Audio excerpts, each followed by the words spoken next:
And we welcome you here. Second leg of the Monday Night Baseball we've got going on. Red Raiders taking on the Royal Blue Dogs here in Omaha.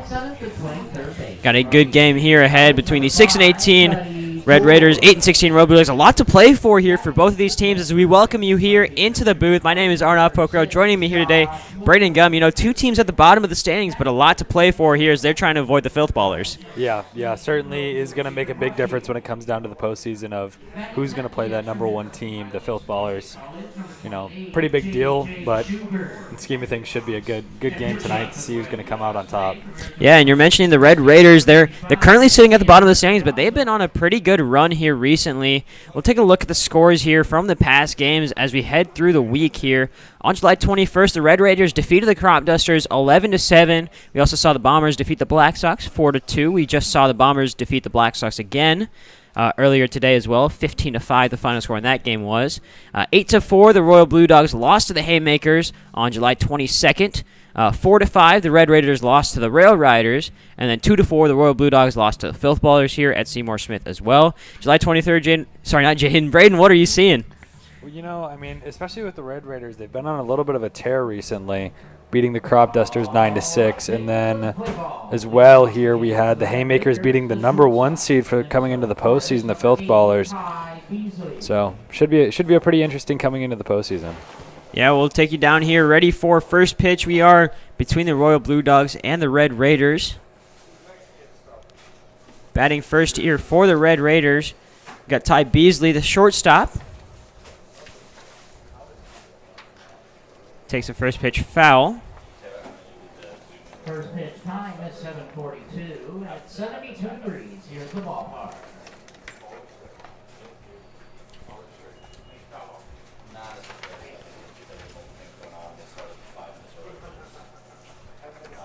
Pitching here for the Royal Blue Dogs is number 55, Tanner DeRizo.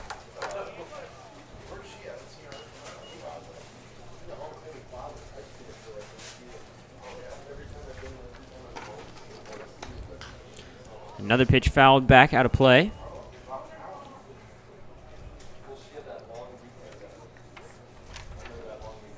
DeRizo on the year, 38 2/3 innings pitched.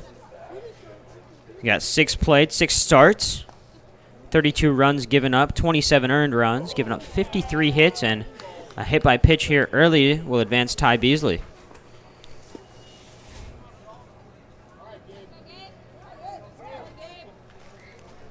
As we were mentioning, 29 strikeouts, 11 walks here on the season for DeRizo. Pretty good strike-to-walkout ratio there. Definitely. It looks like he's having a pretty good season so far coming into the end of the regular season. He's really looking to have a solid final outing. Yeah, sitting at a 4.888 ERA. A little bit unfortunate there on the ERA side of things, just with the amount of runs given up compared to innings pitched. As this one, good stop there by the third baseman, Cuddy George, and double play looks like it is made. Almost looks like the throw pulled him off the bag. Oh, and he's safe at first. So we get the one out at second base. No double play on the ground ball. The left fielder from Western Nebraska Community College, number 40, Dalton Nelson. So that means number 42, Gabe Rutrick, advances to first.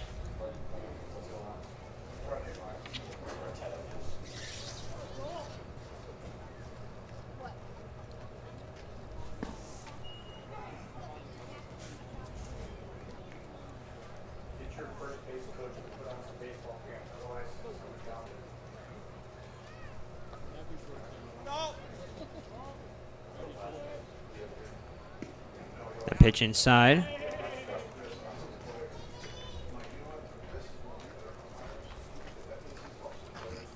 Ground ball gets him out of the inning here. Hopefully, he's going to be able to get somebody to roll over.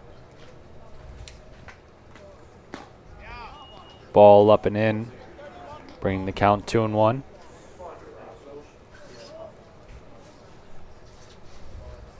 Sorry, correction, 1-1.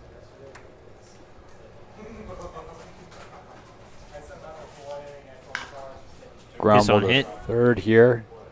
Can't turn it. Just dropped there by number 37, Ryan Eastham, playing second.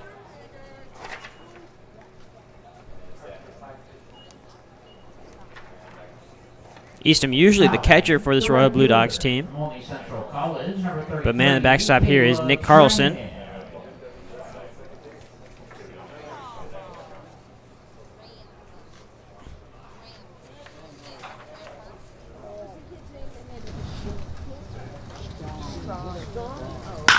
This one hit sharply into left center, and it does get down. So coming around third base here is Bertetic. He will score. Looks like they're going to stop Dalton Nelson. Probably could have scored 2 runs there. Dugout doesn't look too happy about it, but on the left center gap double there, probably could have scored 2, ends up only scoring 1. Number 36, Arrow Wallen.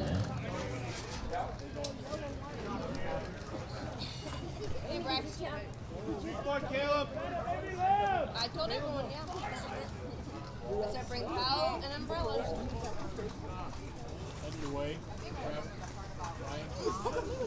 I'll bring up number 36 here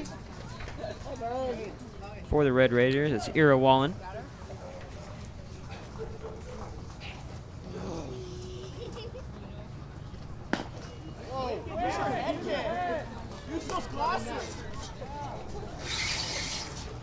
Ira Wallen playing second base as well today for the Red Raiders.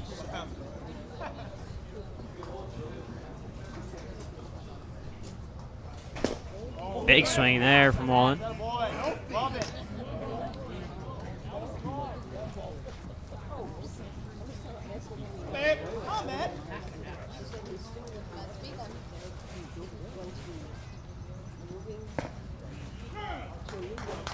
Good pitch there.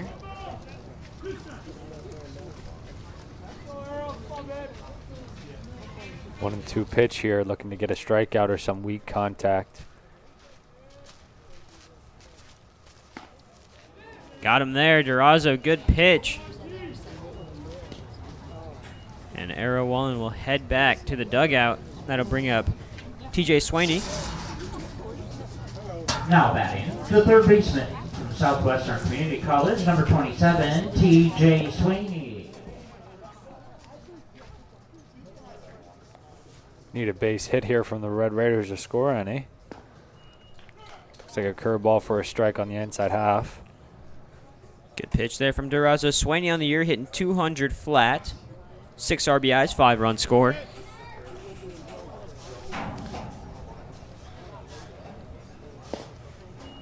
Another good pitch there from Durazo. So far seems to be establishing that outside half. It's a good weapon for a lot of pitchers, and he seems to be using it well so far.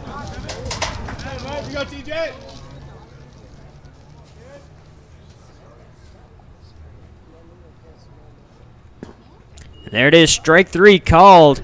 Good recovery there from Durazo, but the Red Raiders get one on the board early. We'll head to the bottom of the first here. Top of the order due up for the Blue Dogs. We'll see how they respond when we come back.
And we are back here, bottom of the first. Blue Dogs looking to come back here after giving up one early. Got the leadoff man, Lane Shires, hitting one into left, and it will get down the left field line. He's going to turn for two. The throw is not in time, so Shires, first pitch double. Good approach on that first pitch fastball inside, turned on it, and luckily resulted for him in a double. The left fielder from Southeast Community College, number 45, Tommy Rowland. That'll bring up Tommy Rowland, the left fielder.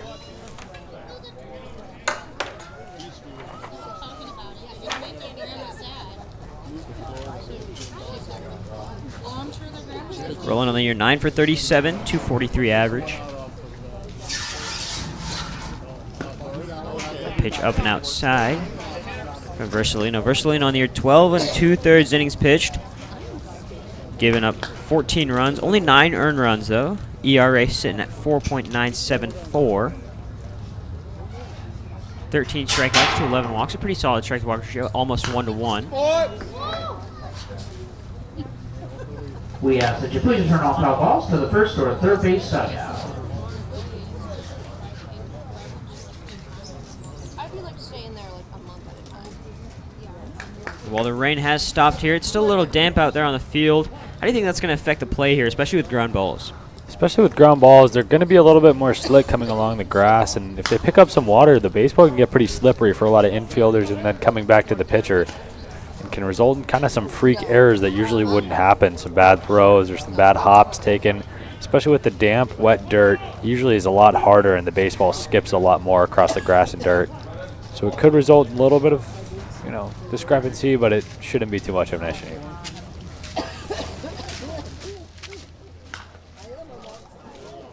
Rowland staying alive here. Couple foul balls. Count sits at 1-2.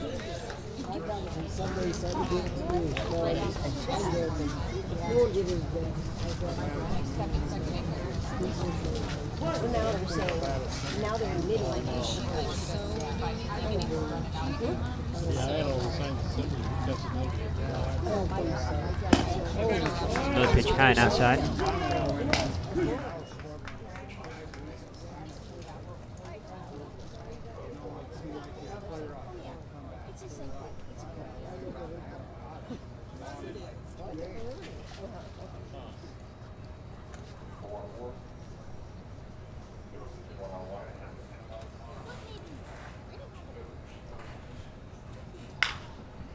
That pitch hit into the gap. It'll go to left field. They will hold the runner up there at third. So Shires advances to third. Rowland, after staying alive with some foul balls, finally gets a single up the left field side. It's a really good approach by Tommy Rowland, especially with the 2-2 count on the slider away. Kind of saw it out of the hand and took it for a ball, and then realized that was going to come back as a strike. Poached it the other way, and it ended up finding a gap for a base hit to the left side of the field. Nick Carlson.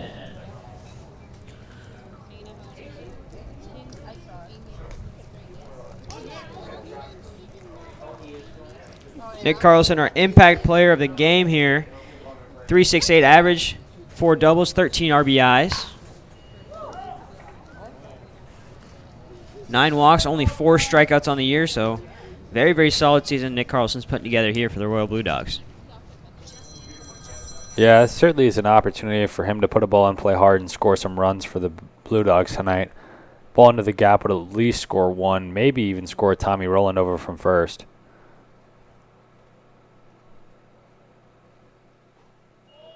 There's a good pitch in there from Versalino. 0-2 count. He's really got to focus on putting a baseball in play here. Even though it could be a double play in the end, they just need to score a run to keep that deficit away.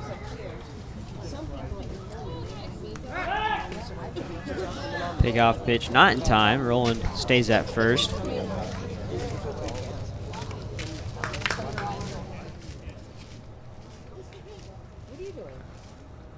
Oh, 2 pitch with no outs coming in.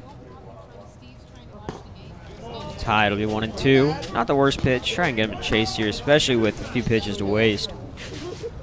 High fastball is definitely not a bad idea as a pitcher with 0-2. Even if he does hit the baseball and get under it, it could and most definitely would result in a pop-up. Hopefully to the infield, but even if it was to the outfield, that'd be some pretty weak contact. That pitch again, just missing high there. Can really see where Versalino was trying to locate these.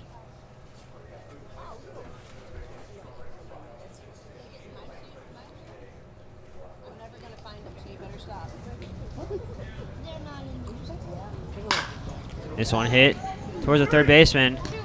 And will they get the double play? No, they will not. Carlson scores one on the fielder's choice there. Even though that isn't the ideal situation with this big hitter up, they really just needed to have a baseball out in the play of field. And so he really picked them up by beating out that double play and getting them that run. Carlson does pick up an RBI there. It'll bring up the cleanup hitter, Eli McDonald. As Shires did score.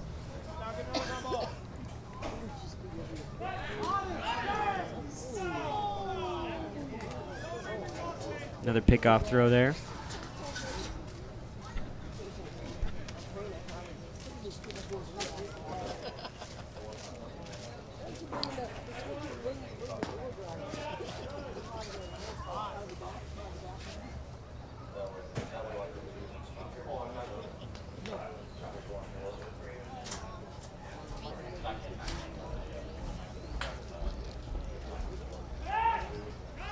Another pickoff throw. Great location there from Versalino on the pickoff throw, but good reaction from Carlson to get back. One thing Versalino's doing pretty well is keeping control of the running game on the base pass. He's picked off a total of 4 times so far and hasn't let up a stolen base yet. And a back pick to first isn't in time. Overall, this Red Raider defense seems to be keeping runners intact and making sure they're not taking too big of leads or trying to steal a bag.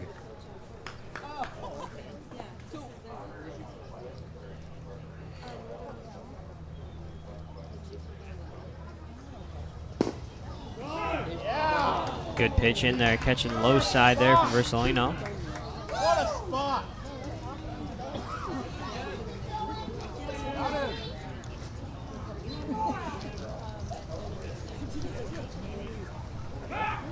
Oh, did he get him there? Yes, he did. Good pickoff move there from Versalino for another out. As I said before, that can really be an asset. Being able to have a quick, good move that can catch a lot of runners off bag. You know, if they're making a move to steal second or steal third and you pick over, you're most likely going to catch them off their feet.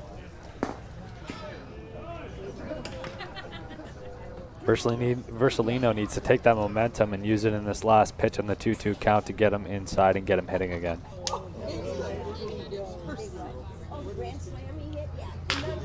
This one hit to the first baseman. It'll go under the glove of Bertetic, so making it to first base is Eli McDonald. That seemed to be a pretty routine play, but this dirt can be a little tricky sometimes. Kind of took a weird hop and he didn't really sit on it well, and it kind of just went straight through him. Saw it happen a lot in their pregame warm-up, that infield only warm-up, where the ball just bounced in different ways the players weren't used to. I saw a lot of errors being made in pregame warm-ups carrying over here at the start of this game. As Eli McDonald's on first base. We didn't even get to see it,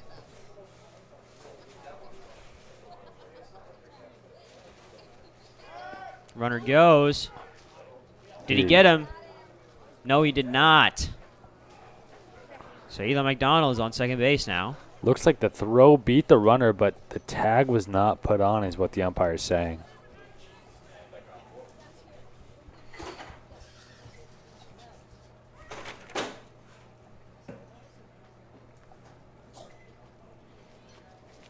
Ty Beasley got there in time, just didn't apply the tag on.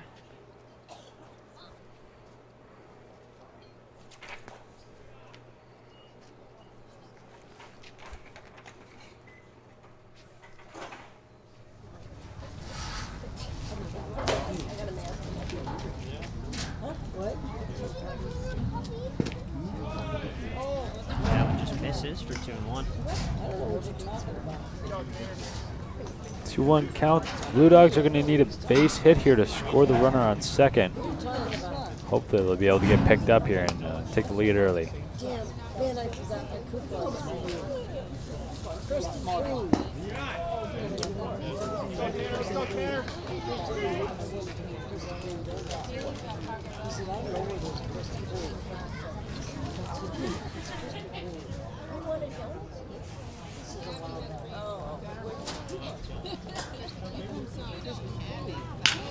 This one hit right to the first baseman. Making the catch there is Bertetic. So that'll be 1 run on 2 hits for the Royal Blue Dogs. We'll head to the top of the second. Coming up for the Red Raiders, you got Baker, Triggs, and Vermeer. We'll see how they respond as we head to the second. Tie ball game, 1-1. Baker.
Coming back here, Red Raiders up to bat. Top of the second inning, we got Mitchell Baker, the designated hitter for the Red Raiders. Baker from Grandview University can also play center, catcher, first base. So far, if this pitching keeps up and these hitters keep hitting, looks like it's going to be a pretty good pitcher's duel for the night. So far, we've had a pretty dominant performance on the mound, only giving up 1 run each.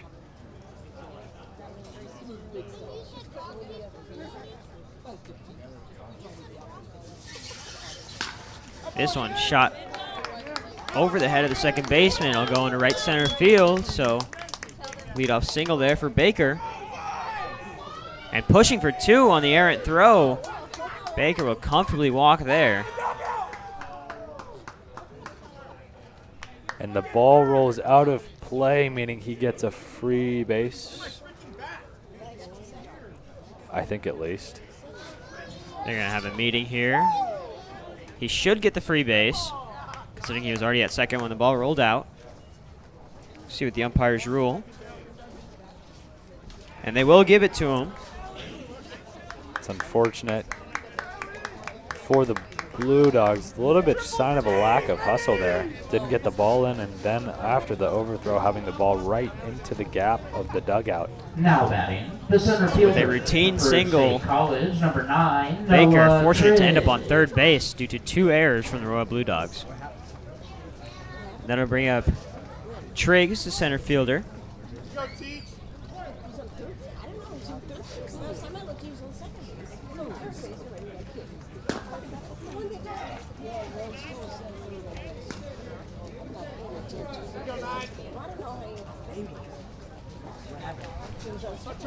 Triggs on the year, 11 for 34, hitting .324 on the season on 38 plate appearances. I can't make any promises.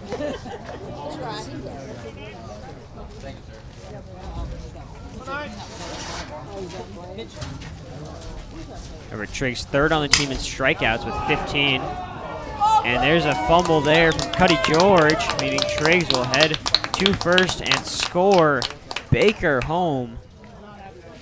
Another error from this Blue Dogs defense. They're really going to have to start picking it up and making some plays to back up their pitcher. Colorado School of Mines. Gotta bring up 60, Ryan Vermeer. Ryan Vermeer.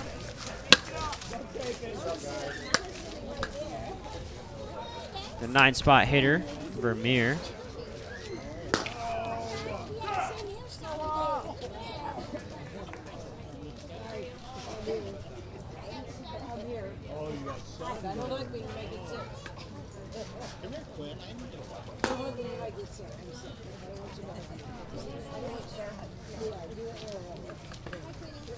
One and one the count here.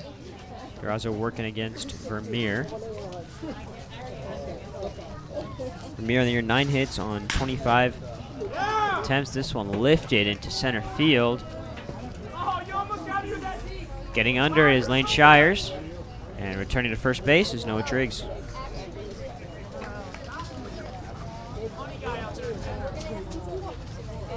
Now, batting, top of the order, the shortstop from Minnesota Morris, number 8. That'll bring up top of the Beasley. order here. Ty Beasley, the shortstop, number 8, up to bat.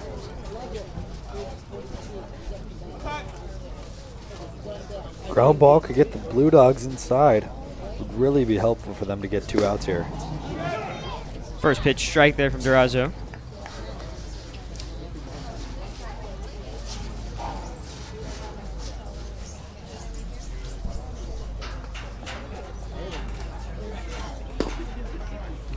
Next pitch just a touch inside, going for that inside corner.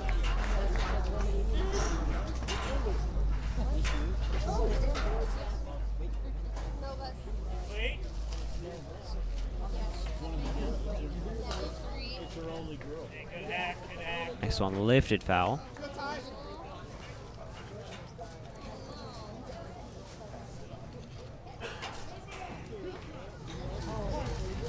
One and 2 here with 1 out. Really could force a double play here. That'd be crucial for the Blue Dogs as Beasley checks swing there and watches that one go up for 2-2.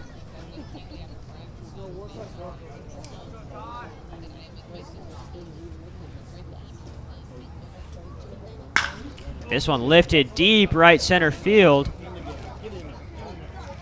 And a collision. But it looks like the ball was held onto by What a Luke catch, Killinger wow. there in right field. What a catch, hanging on through contact. Really important to have communication out there, otherwise things like that happens. It is quite crazy how small things Now, like calling for the first baseballs baseman can result in a lot of from injuries. University, number 42, Gabe Bertelli. That'll bring up Bertetic. He's also our impact player for the Red Raider offense. And so far this season, he's having a really good season, batting .407 with 12 RBIs, 13 runs, and 22 hits on 54 plate appearances. He also already has 10 walks this season with an on-base percentage of .507. Really stellar start this season. Yeah, only 3 strikeouts, 2 one of the lowest on this Red Raider offense. He's very disciplined at the plate. Go, Gabe. Send one of the kids. Go, 42. Come on, kid.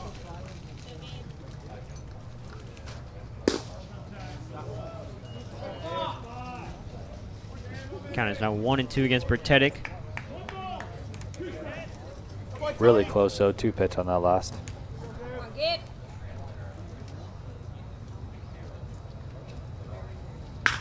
This one lifted to left center field. This time the call is made by Tommy Roll, and that will be the end of the top of the second inning. Red Raiders score 1 here with one run scored on 1 hit. We'll head to the bottom of the second here. Blue Dogs trying to respond again for the second inning in a row. No matter what your age, skill level, or position, your baseball season begins at the Strike Zone. Featuring state-of-the-art batting cages, group and private instruction, the Strike Zone provides athletes all the training and equipment you need to get your game to the next level. Give the gift of development to your baseball or softball player. Purchase your Strike Zone gift cards today. Baseball never ends at the Strike Zone.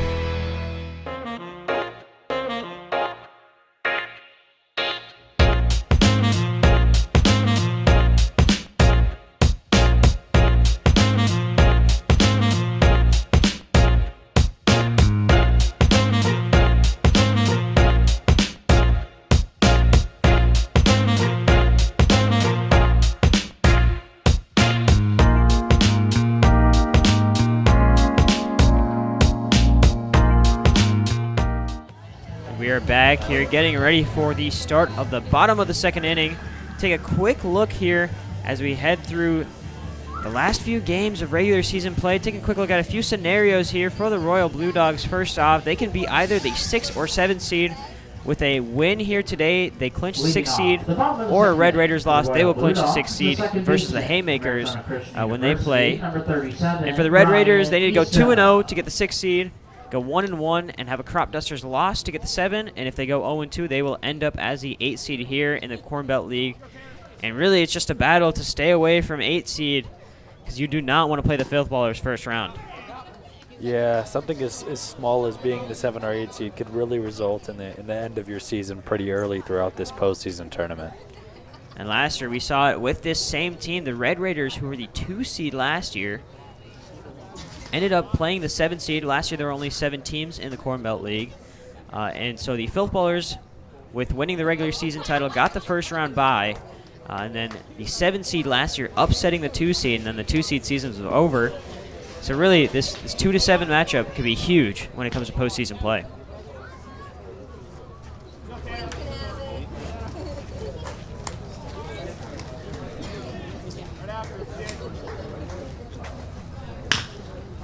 This one lifted up, shallow center.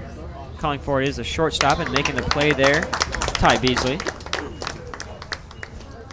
Good play. It's definitely underestimated how tough some of those infield fly balls can be, especially when college guys are hitting them 300, 400 feet in the air. They certainly can get lost in the clouds or just taken over, kind of.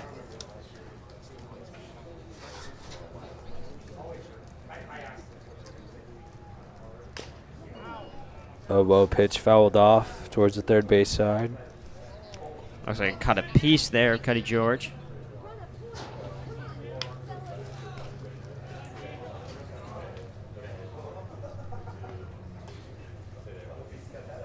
Took a quick walk around the batting circle there, just trying to recover. He steps back in.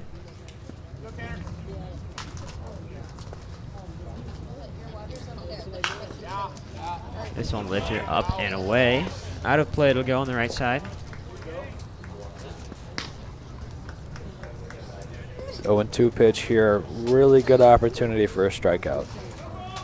And a lot of room to work with for Versalina to try and work that outside corner. We saw him try and go there a few times in that first inning.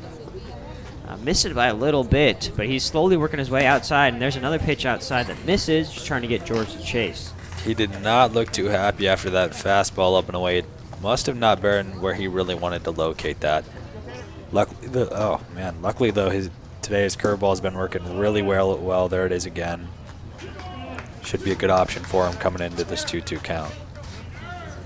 And after being up 0-2, it's now 2-2 here against Cuddy George.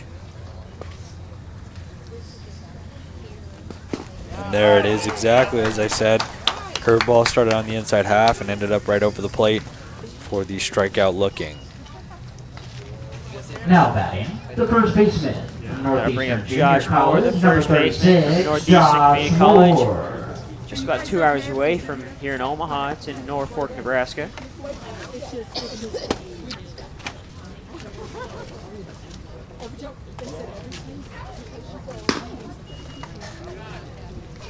First pitch fastball away.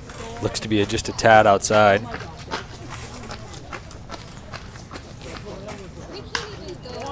And then on the 1-0 pitch, a foul ball over on the left-hand side towards the foul pole. 1-1 here. Versalino can really do whatever he wants on this count, hopefully to get himself ahead.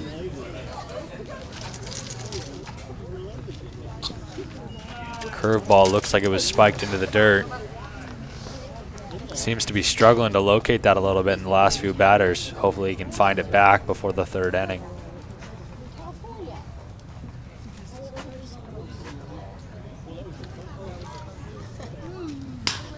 This one lifted deep to center field. And running under it, making the catch there is Noah Triggs. So no runs scored there for the Royal Blue Dogs on no hits. We'll head to the top of the third inning. Red Raiders look to add to their 2-1 lead on the Corn Belt League Network.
We are back here, ready for the top of the third inning. Red Raiders up to bat here is Bertetic. Fouls this one directly back.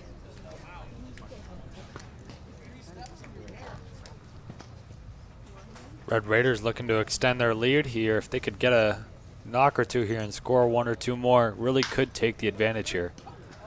That one, what a stop that is, and what a pick that is. Great play there between Cuddy George and Josh Moore to get the first out of the inning on Dalton Nelson. Really two outstanding plays, starting over at third with the sliding stop, and then over at first base with a pretty phenomenal pick stretching off the bag. Number 33, Caleb Schramm. One out here will bring up Caleb Schramm, looking to get something started for the Red Raiders. The right fielder Schramm, 12 for 56, hitting .214 on the year with 12 RBIs. Good curveball in there from Durazo. Both pitchers seeming to find and land their curveball quite a lot throughout the early parts of this game, mixing in with a pretty firm fastball from both of them. Seems to be a little bit of a pitcher's duel tonight.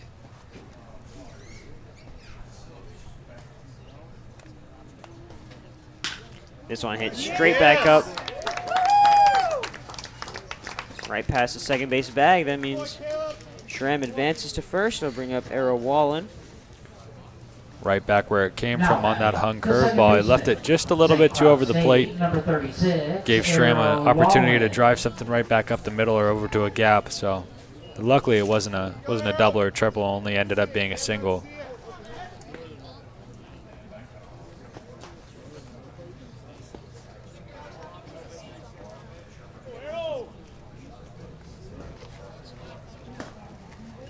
That one high.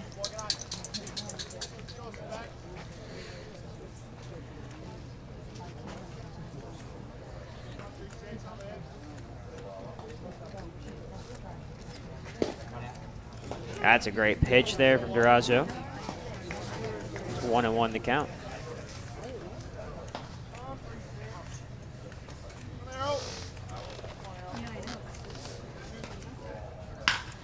This one hit right to the third baseman.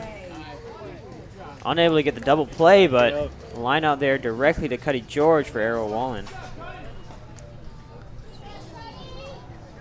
A little bit unlucky for Wallen over there that he hit a ball that hard and it just happened to be hit right at the third baseman George.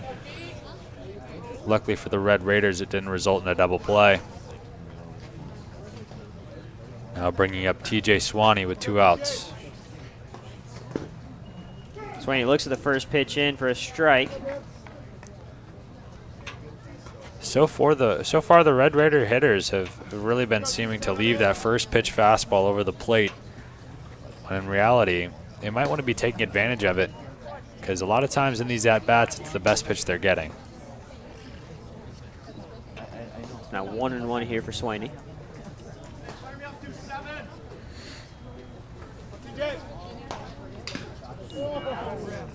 That one fouled off. Another pitch to drive right there. He just got a little too ahead of himself and swung a little bit out of the box, ended up being a foul ball.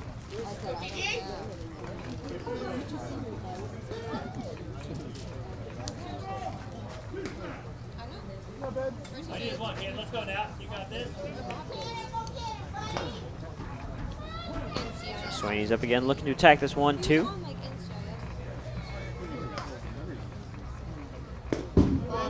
Slow and away.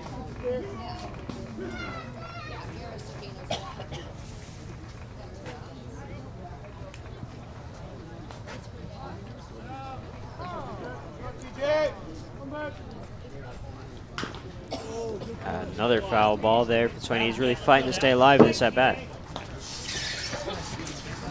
Consistency is key here. Swanee so far on every fastball he's gotten has been pretty on it.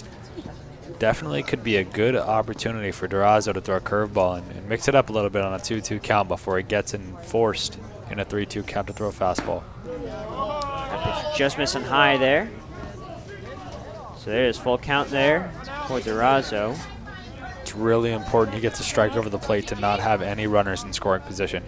A base hit wouldn't necessarily be as bad, but a walk would not be what you want here. There it is, ball to the shortstop, Ikarashi. Elect not to take one and throws it in the dirt, so worst case scenario here for the Royal Blue Dogs. You got a runner on first and a runner on third. Really not ideal. Pretty routine play, a little bit of a tailor-made ground ball. Unfortunately, he was flying down first a little bit and forced him to throw a ball pretty hard. From Grandview, number 28, Mitchell Happened to be in the dirt Baker. and couldn't make a good scoop on it with this dirt we're playing on. So the error moves Schramm to third, puts Swaney on first. It'll bring up Mitchell Baker, the designated hitter. Big cut there from Baker, misses, 0-1.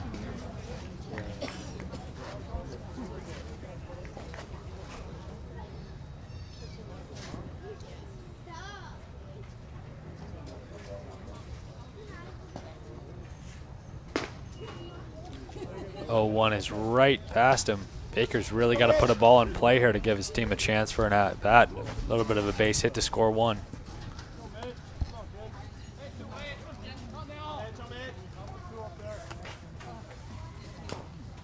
That one fouled off. Stay 0-2. Especially with 2 outs here, the Red Raiders would love to put this ball past the infield. Try and get a little bit of insurance here. Help out Versalino. Could be a great opportunity for Durazo to throw a curveball here. So he goes fastball low and away.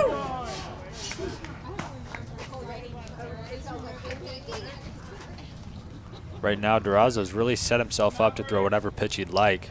Could go back to the fastball, curveball, or mix in a changeup. That one fouled just behind. Staying alive here again is Baker. You saw it happen there with Swaney, how he was able to stay alive and then eventually forced an error out of the Royal Blue Dogs defense.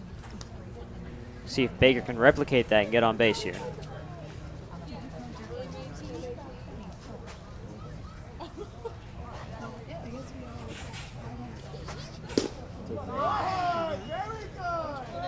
Baker watches that one low, 2-2. Really close 1-2 pitch right there. Just missed on the inside half.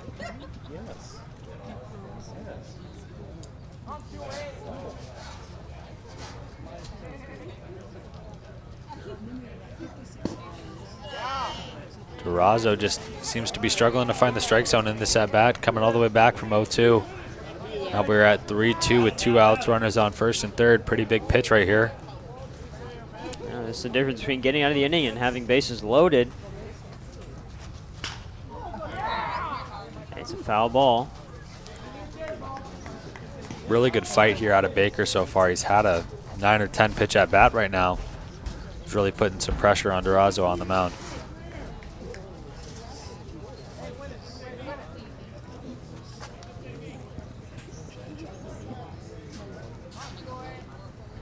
Mitch, win the battle. That one's up and in. So bases loaded coming up here for Noah Triggs, the center fielder. Now batting, the center fielder for Peru State College, number 9, Noah Triggs.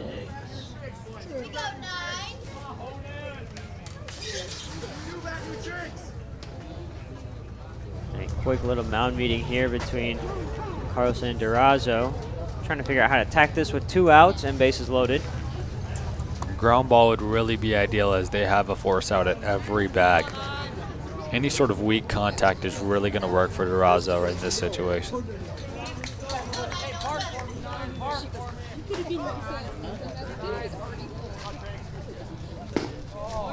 There it is, strike catching the outside corner. Good framework there from Carlson. Finally found that curveball. Working it for a first pitch strike is really important. Gives him a world of opportunities on this 0-1 count. Another strike there for Durazo. It seems so far in these early parts of the count he's really been dominating, getting on hitters early, getting into 0-1, 0-2 counts, but seems to just be losing them from those 0-2 counts. Really good 0-2 pitch there, starting the slider on the outside half, making it run off into a ball. Good patience there from Triggs not to swing at that one. That's a hard one to pass on.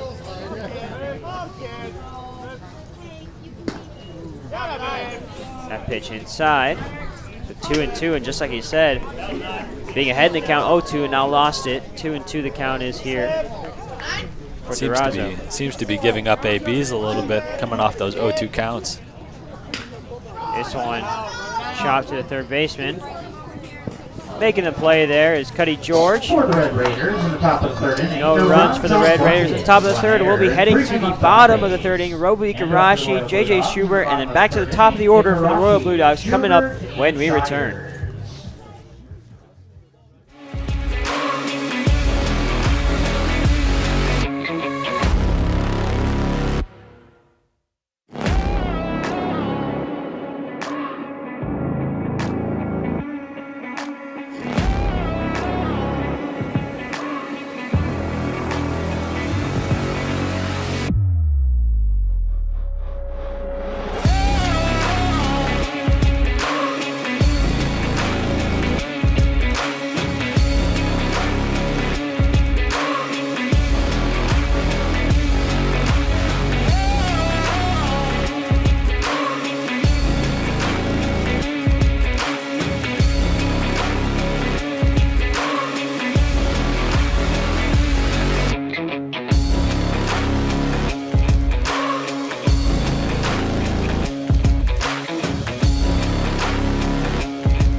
Bringing you back here, bottom of the third inning coming up. Royal Blue Dogs still just down 1 run, but looking at the scorecard, the errors are really what's killing the Royal Blue Dogs. They've got 4 compared to only 1 for the Red Raiders.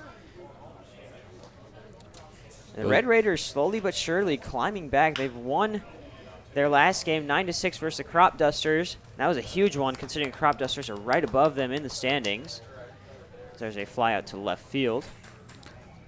Those small errors can really make a difference in the outcome of a game like this, where it's not too many hits, not too many big home runs, doubles, triples, all of that, where it's pretty tough for teams to score a run. Those little small mistakes and mental errors can end up being the difference between a win and loss.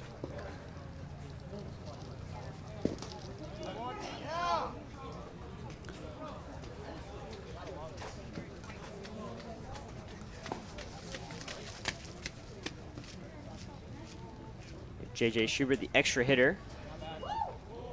A lot of movement on that curveball, but it falls just outside of the zone. So far, he doesn't like to seem to love the calls too much he's been getting. He's first pitch curveball called the strike that he didn't like. Good pitch there for 0-2.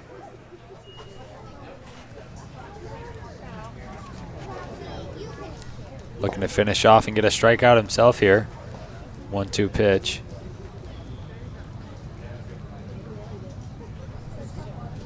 That one's in the dirt. Did he get him? Wow. Yes, he did. Talking to the umpire a little not bit. happy Did about not that like one. that at all. Gave him the sword a little bit. Top of the order, the That'll center bring up fielder. top of the order, and Lane Shires, the center Number fielder. 46, Last time up, he ripped a Shires. first pitch double. Schwarbert's still talking from the bench to the umpire. Got to be careful. Doesn't want to get thrown out of this before the postseason.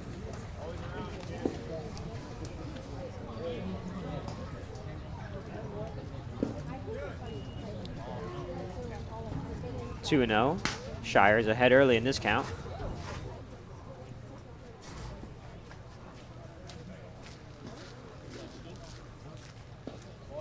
There's a curveball. Great movement there from Versalino, and he's now mixing it up. Second time through the lineup. You got to start changing things around as the hitters are seeing you again. Once they see your initial stuff, you're really going to be able to mix up that fastball, curveball, and locate everything. Missed throw there from Swaney. Bertetic unable to pick that one up. And so it's an infield hit there for Shires. Errors are really racking up so far. We got 6 in Now just batting, 3 the left innings. fielder from Southeast Community College, number 45, Tommy Rowland. That'll bring up Tommy Rowland. Singled last time up and got thrown out at second base on a ground ball. Pickoff throw. A little bit late there.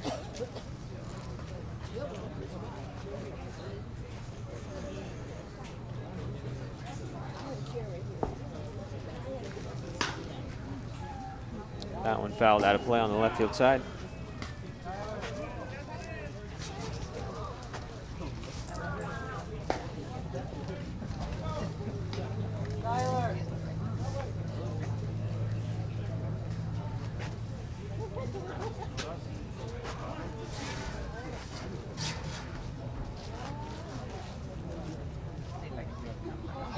Another pickoff, got him stumbling, but getting back to the bag just in time is Shires, and Red Raiders unhappy about that call. I thought he got it. I thought he got him. Versalino certainly thought he did as well, walking off the mound before the call was even made. Very close play there. Saw that stutter step from Shires. We thought that was a little bit too long of a delay before he jumped back on the bag, but he's able to get one hand there. Really good look from Versalino to see when he is stuttering and starting to jump off the bag to then take his moment, make his pickoff. That's a great pitch from Versalino, just a touch outside. Working against Rowland. So far through 3, only giving up 1 run, but the 2 errors he's had is pretty impressive. See if he can keep that up for the rest of the game.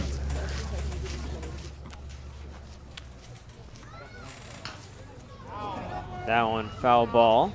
Jumps back into play. Rowland on the year with 17 strikeouts. One of the highest on this Royal Blue Dogs team. The only players in front of him, Roby Garashi's got 18 coming in today. Devin Jones has 18 coming into today, and Brennan Redding has 19 coming into today. Definitely a team with a lot more strikeouts than what we usually end up seeing. A lot of people in the teens and middle to upper 10s of strikeouts. Not a great subject to have as a team, especially in games like this where you need balls in plays to score guys around the base pass. It's not ideal to have a lot of people that can strike out.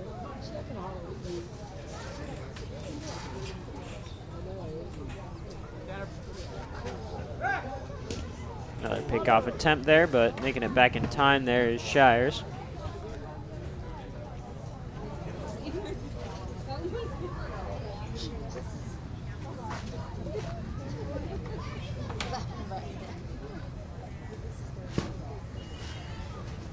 That ball mishandled by Vermeer, but the runner stays.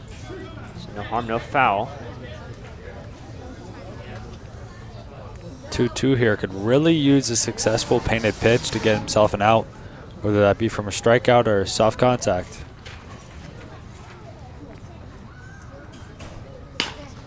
And that's exactly what he's looking for. Ground ball, play made over at first by Ty Beasley.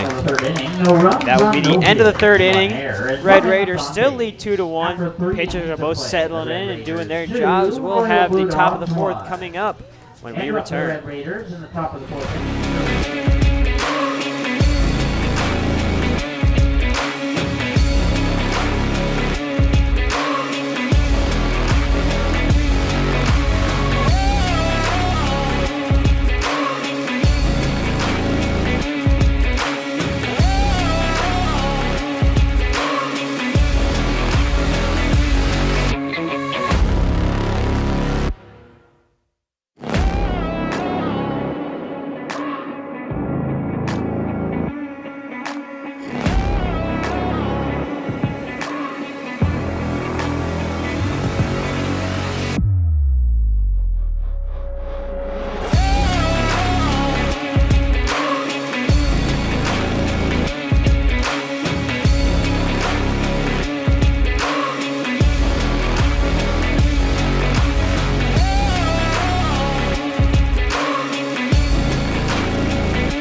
are back in here. Top of the 4th inning coming up. Just under an hour played in this game. We'll bring up the catcher, number 60, Ryan Vermeer. Flied out to center field last time up. New pitcher coming in for the Dogs is Brayden Bach. Leading off. So far this year with 23 innings, 5.7 ERA. Not ideal coming from a relief guy, but looks like it should work for him with the amount of innings that he has. A lot of experience this summer. Known to have fastball, slider, curveball, fastball in the upper 80s to low 90s. Should be a pretty solid reliever for the Blue Dogs tonight. Hopefully to come in, serve some innings up before they have to bring in a closer.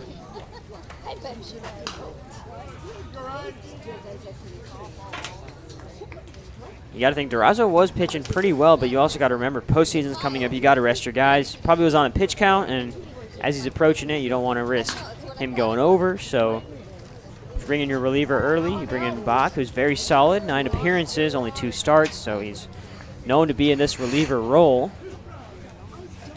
Pretty good way to get some guys some innings and keep them on a pretty short leash with pitch counts, especially with the postseason coming up. This next tournament's going to be kind of the lifeblood of the season, so you want to make sure all your best arms are healthy. Make sure all your bullpen's pretty rested.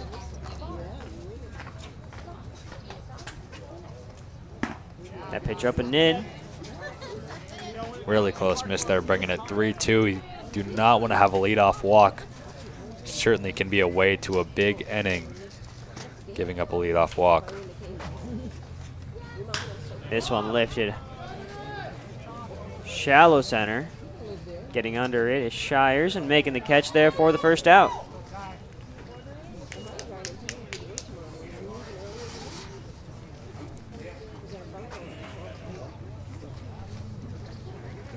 Top of the order. They'll bring up top of the order and Ty Beasley here. Number 8, Ty Beasley. Last time up, fly out to the left fielder. Before that, got hit by a pitch to start the game. Brayden Bach here can get through the top of this lineup and get 2 quick outs. It's really going to set the tone for how he's going to pitch tonight. Showing this Red Raider lineup that he is able to hang with the best of their team, kind of show up to their hitters. On a curveball that lands on the inside half of the zone to bring it 0-1 with 1 out. Fastball pulled off on for a foul ball to the left side of the field. Bringing up 0-2 here for Brayden Bach against Ty Beasley. Really good opportunity to get a strikeout early.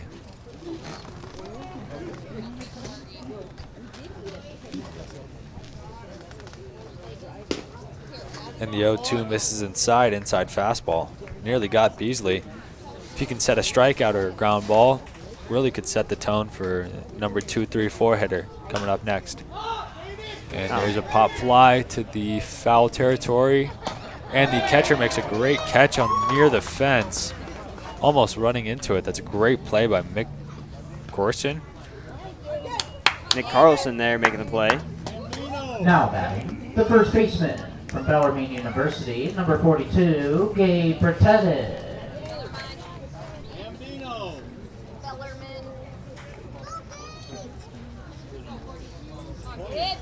Coming up now, number 42, Gabe Bertetti. Certainly one of the Red Raiders' better hitters, if not their best. And there's a drive into left field. Looks like it's going to be foul. Just pulled it a little bit too much there. And one thing we love to mention here at Seymour Smith, JJ Isaacson Field has a lot of foul territory to work with. Balls that would be 5 rows in the stands at other stadiums are still in play here with outfielders that are quick enough to get under it, have a chance to make a play on that one.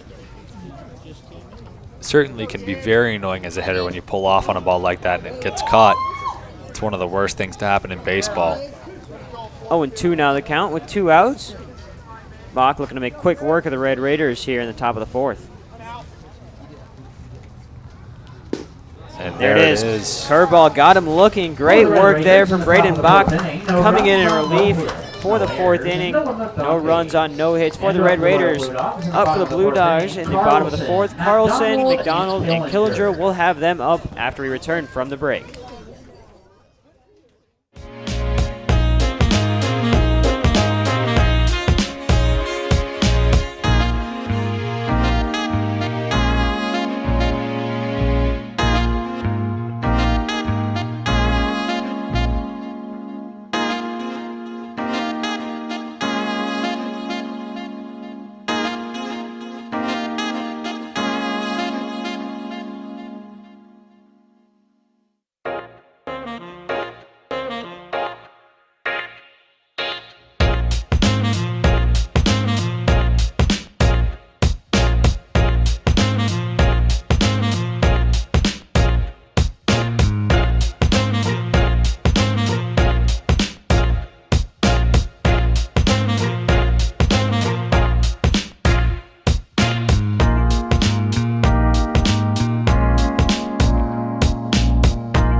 back here. Bottom of the 4th inning coming up. Royal Blue Dogs searching for some offense after that first inning where they scored 1. They haven't had anything since. Just some defensive mistakes really in this game all around. 2 for the Red Raiders, 4 for the Royal Blue Dogs. Just need to clean that up here as we head into postseason play. Really haven't seen much from the Blue Dogs since the first inning. Versalino's really settled in to this Blue Dog lineup, and he's really found his slider curveball action. Been able to mix that in well with the fastball, making quick work of this Blue Dogs lineup. You got to think with Versalino only having 12 innings pitched on the year, they're going to see how long they can extend his leash. We know they're probably going to turn to Feakin or Austin in the playoffs. Both of them, Feakin's got 28 and 1/3 innings pitched. Austin's pitched 36 innings for the Red Raiders. So we'll probably see one of those 2 arms in the first round of the playoffs for the Red Raiders. It's a pretty common theme throughout all these teams is they have 1 or 2 guys with 35, 40 innings, and then they have a little spiel of different guys that are 10, 12 innings that are going to be able to come in and throw innings for them.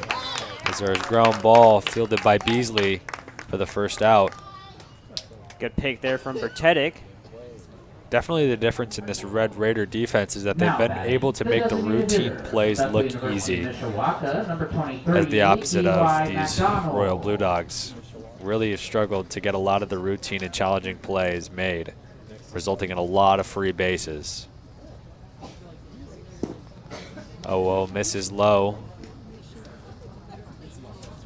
So far this inning, hasn't thrown a first pitch strike yet. Really looking to get ahead and be efficient. Keep his pitch count low. This one lifted right center field. It's shallow. Making the sliding catch there is the right fielder, Caleb Schramm. Great play there. Took a tough route off the bat of that, but towards the end kind of curved in and slid and made the catch. Did what matters, made the play. From Arizona Christian University, number 24, Luke Killinger. That'll bring up Luke Killinger from Arizona Christian.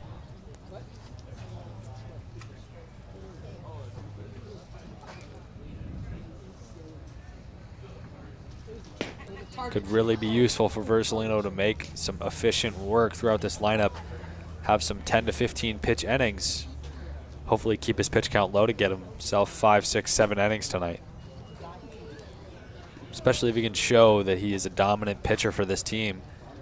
He might get himself a start in the postseason, depending on how far the Red Raiders go. Could get himself a bullpen appearance and be an asset for their team. 3-0 now. For Versalino in the year, 5 appearances, 3 starts total. So he could really do either thing. He could start a game, or he could come out of the bullpen if Austin or Feakin is struggling. If he wants to stay in this game, this entire game, he's going to have to figure out getting those first pitch strikes. If there's a ground ball to the shortstop, Beasley, throw over to first. Gets a 3rd out, the inning, going into the top of the 5th. We'll head to the top of the 5th. No runs on no hits for the Royal Blue Dogs. Red Raiders still searching for a run after that 2nd inning. We'll have their attempts back when we come back on the Corn Belt League Network. No matter what your age, skill level, or position, your baseball season begins at the Strike Zone. Featuring state-of-the-art batting cages, group and private instruction, the Strike Zone provides athletes all the training and equipment you need to get your game to the next level. Give the gift of development to your baseball or softball player. Purchase your Strike Zone gift cards today. Baseball never ends at the Strike Zone.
we are back here.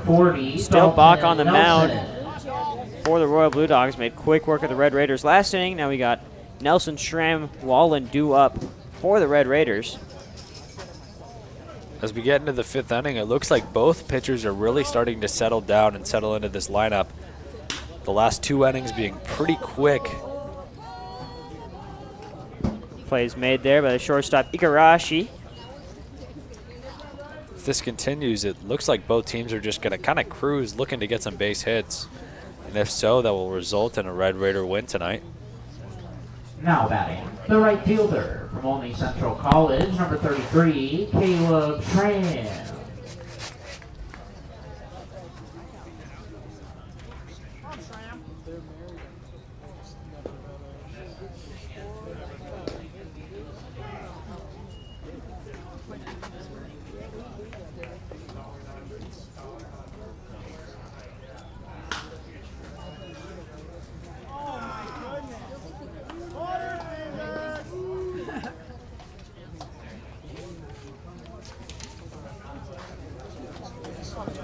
0-2 here. Could look to get a really good strikeout opportunity on one of those curveballs or sliders that he throws. He'll miss inside on an 0-2 fastball. Seems to be the theme for Bach so far, is to get ahead fast, miss one pitch, and then get a strikeout or a soft out on 1-2. This is the curveball low. Almost gets the swing.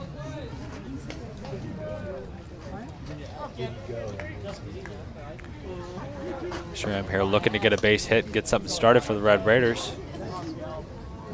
As here's the 2-2. Strike 3 on a fastball by him.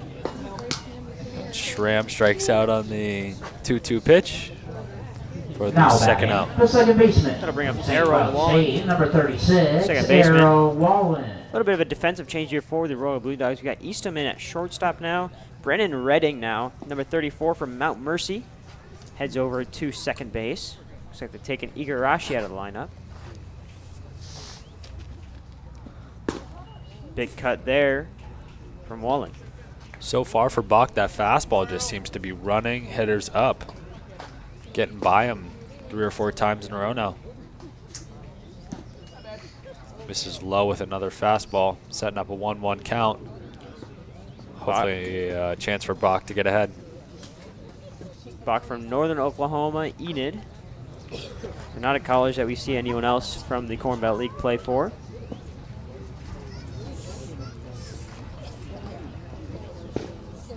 There's a fastball outside on the corner for strike 2. Bringing us up to 1-2 here. Great opportunity for whatever pitch that Bach wants to throw.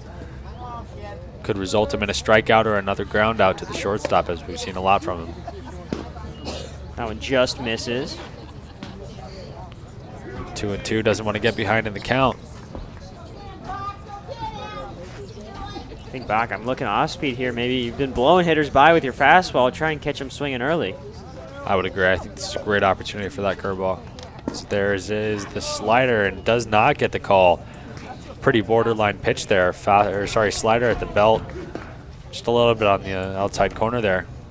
Looks like umpire's calling it high. As we bring us up to 3-2 with 2 outs. Pretty important pitch here. This fastball by him for strike 3. For the Red Raiders. That'll be the end of the Red Raiders. Top of the 5th. We'll head to the Royal Blue Dogs.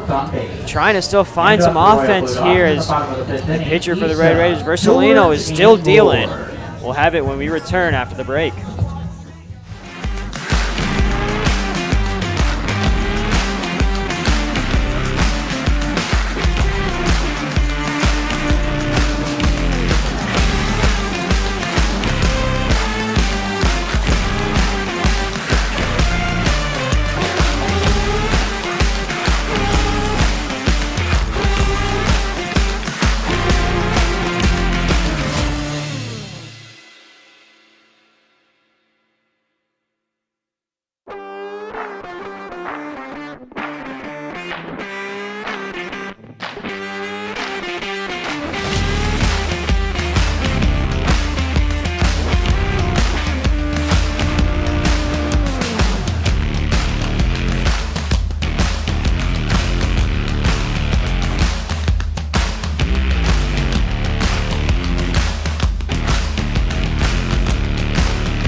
we are back.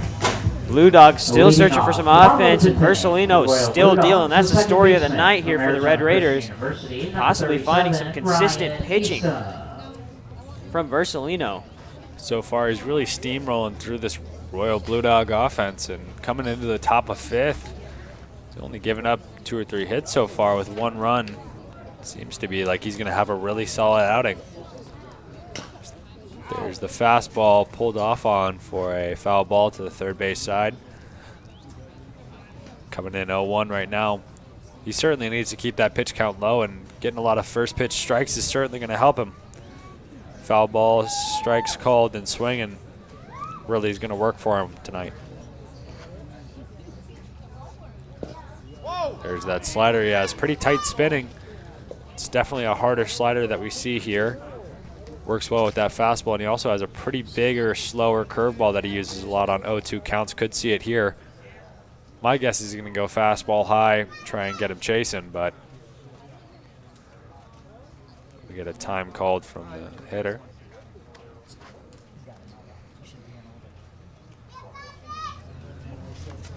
Getting first out really quick like this could really be beneficial. Last time up, Easton hit a pop-up to the shortstop, Beasley. Beasley tracked back just a little bit to get there. Saw that slider again. See what he's going to go with. 1-2 here. Another slider. Back to back to back on that. 2-2 count now. He's kind of got to challenge the hitter. Make sure he doesn't give him any free bases. Got to be either fastball slider here, I'm thinking. Agreed. Hasn't located the inside half of the plate well. He's really favoring that outside, so I wonder if he's going to go here. Potentially look at the inside half of the plate. Instead, it's outside again. The one thing he has struggled on tonight is coming from those 0-2 counts. He has really struggled to find a way to put hitters away. And it's definitely raised his pitch count quite a bit coming onto a 3-2 count. There's the slider again. Oh, what looked like strike 3 is going to result in ball 4. Versalino isn't too happy about that. To be honest, I wouldn't be either. It's a strike pretty well placed on the outside corner.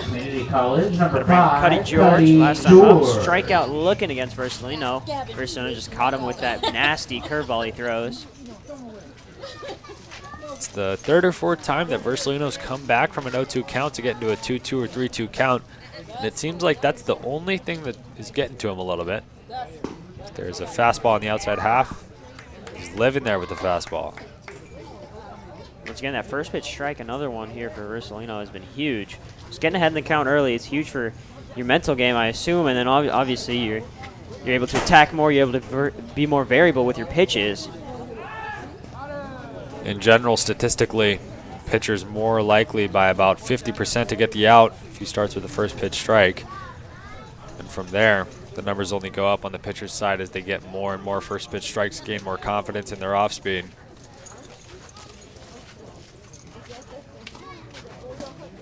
That one's high, so it'll be 1-1 against George.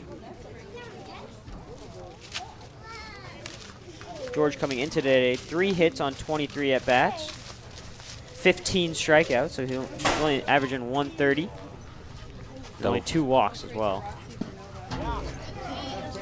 Another slider on that outside half. It's really working for him. That's definitely been his pitch. He's almost throwing it more than his fastball. To be honest, I don't blame him. He's locating it. It's got some pretty good movement. Could be a good pitch to gain a double play ball here for those middle infielders. Instead, this one lifted deep left center field. Getting under it is Triggs. Young the slider a little bit there, but it ended up not being too much damage as the hitter still got under it. Ended up with some weaker contact. Now batting, the first baseman. Northeastern. This is a hard field to hit it out of 410 dead center, 325 on the corners. You really got to catch it extremely well if you want to hit this one out of the park. Saw one earlier today from the Bombers. It's the only home run we've seen so far. You never know, I guess. Got a mound meeting with the catcher and pitcher right now. Vermeer and Versalino. With a runner on first, it's just a little interesting. Probably just talking over pitch counts.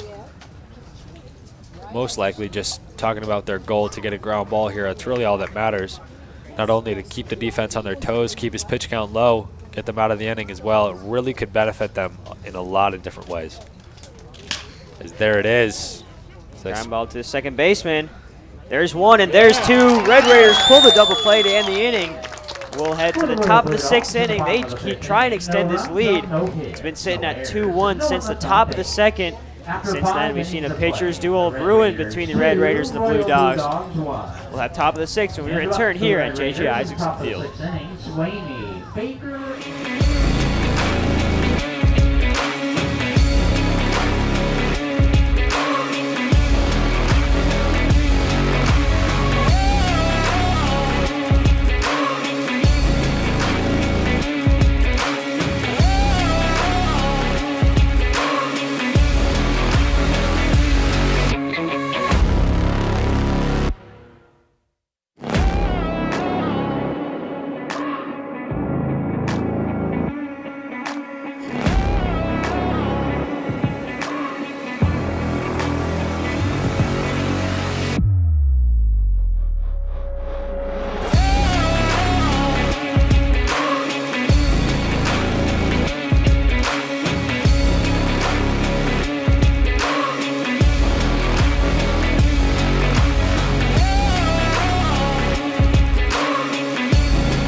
Back in here, new pitcher for the Royal Blue Dogs. Kind of surprising seeing how Brayden Bach was dealing, but it is Ethan Langfelder, 32 2/3 innings pitched.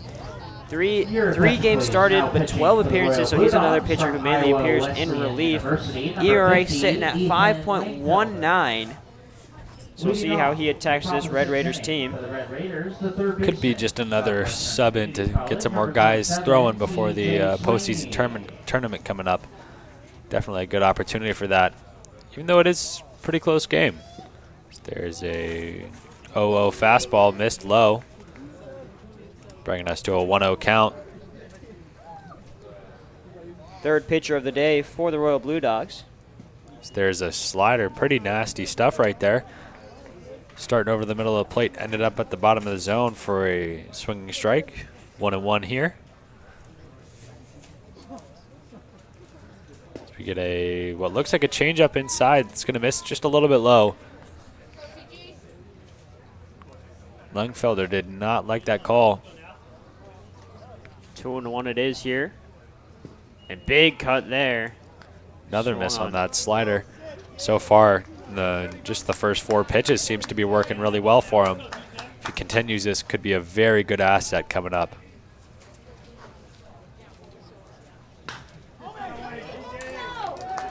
There's a weak line drive over the shortstop's head that's going to fall into the left center gap for a 0-out base hit. So reaching first there is TJ Swaney. Now batting, the designated And that'll bring up the designated hitter, Mitchell Baker. 28, Mitchell Baker.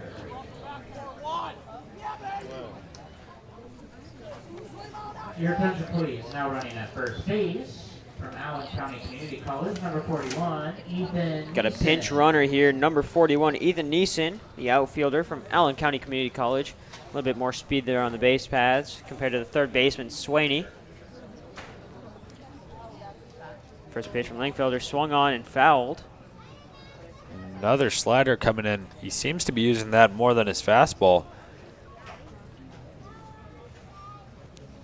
It's working so far, getting him in ahead in counts. Could force a ground ball, turn a double play. That's what he's trying to do here. Runner on first, no outs here for Langfelder as he lines up the 0-1. Instead of pickoff throw. Getting back in time there is Swaney.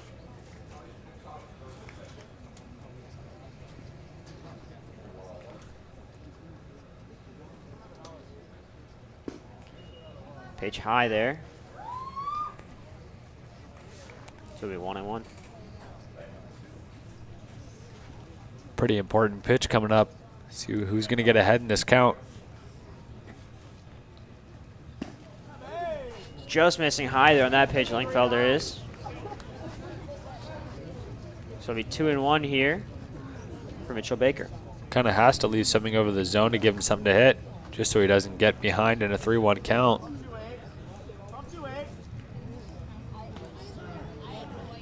Time called.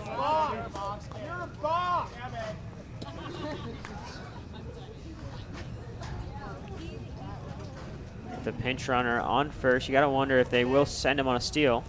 Not too big of a lead there from Neeson. Nearly hit him there. Honestly, I thought it did for a minute. Going to result in a 3-1 count here. He's really got to like what he's getting, otherwise he's going to take it for ball 4. Could result in a little bit of a snowball effect for the Red Raiders. That is ball 4. Down goes Mitchell Baker, heading to first base. They'll send Neeson to second. Pinch running there for Swaney. Now batting, the center fielder from Peru State College, number 9, Noah Triggs. That'll bring up Noah Triggs, number 9, the center fielder. Langfelder's really got to control this game right now, otherwise this could result in a pretty big inning, resulting in the loss of the Blue Dogs if he doesn't get things in check. There's an 0-0 fastball, basically down the middle, swung on for the first strike of this at-bat. Last time Langfelder pitched here was 7-22 against the Haymakers, gave up 6 earned runs in 4 innings, 3 hit by pitches, and only 2 strikeouts. Not A rough outing last time against the Haymakers for Langfelder. Certainly could be a redemption start. So far, though, first and second with no outs in his first inning of appearance. Not ideal. He's really going to have to turn around this at-bat and get something fixed before this gets out of hand. There is ball 3 there. Fastball up and away. Correction, ball 2. 2-1 now. No outs. You got to think here. A little bit of a interesting decision. You got to wonder if Brayden Bach was on a pitch count because he was dealing. He had retired a lot of runners. I believe the 6 runners he faced, he retired all 6 of them. Definitely an interesting decision there, as if they really were thinking to win this game, you definitely would have thought that Bach would have stayed in at least for one more inning. He only had thrown about 35, 40 pitches, so unless if he was on a pitch count or something started to hurt, you really wonder why they pulled him. Now a full count. Swung on and missed. There's a strikeout for Langfelder. Triggs will head back to the dugout, and it'll bring out the catcher, Ryan Vermeer. Huge strikeout for Langfelder there. Now That is really going to be a turnaround. Now 1 ground ball away from getting out of this inning if the infield can roll a double play. I will say the Blue Dogs tonight have really been struggling from a defensive perspective, and that's going to be a little risky, hoping and relying on that double play to get him out of this inning. But at this point, it's what he's going to have to do. So there's a swung on slider for strike 1. Big cut there from Vermeer, just missed it. Good movement there from Langfelder on that pitch. Pretty slow game so far. We haven't seen action from the Blue Dogs in over 4 innings. 3 for the Red Raiders. Could be an inning to pick something up. Especially with first and second and 1 out. Base hit scores. With the speed you got Neeson at second, pinch running there for Swaney. There's a slider missed low, resulting in a 1-1 count with 1 out. Runners on first and second. Big pitch and at bat coming up here. That one way inside there. It's a 2-1. Dangerous pitch there. Going inside on our lefty with a big power hitter like this, he could turn and burn on it. Maybe hit a gap, score 2. Right there, that one shot through to right field. 1 run will score for the Red Raiders. As I said before, that fastball over the middle of the plate on a count like 2-1, you really can't leave something like that. It's going to result in those big lefties turning on it, pulling it to the gap. 3-4 hole over there, resulting in 1 run scoring on the bobble in right field. almost having runners first and third as they bring in the pinch runner, number 99. Number 99 from Concordia University, Curtis Flint, listed as a pitcher as well. The shortstop from Minnesota Morris, number 8, Ty Flint on the year, Beasley. 17 innings pitched, but see how he can do on a base running standpoint. And scoring there was Neeson. He was pinch running for Swaney. As the first pitch strike is in there from Langfelder. It seems he's almost locating his off speed more than he is his fastball so far tonight. Might have to resort to throwing that more at this point. Another great located pitch there, low corner for 0-2. I think if you're Langfield right now, you have to go back to back to back on the off speed. Hopefully catch him swinging out on his front foot or painted on the corner for strike 3 called. See what's going to go to the changeup. Tore it off a little bit, missed low. Ground ball could really save him, but obviously a strikeout's going to work just fine. See what he does here on 1-2. Langfelder delivers here, way inside there for 2-2. Common theme through both teams, starting on 0-2 and really struggling to put guys away. See if he can here on 2-2. There it is. It's just a touch low there, working against Ty Beasley. Just missed there on the 2-2 with the off speed. Very close strike.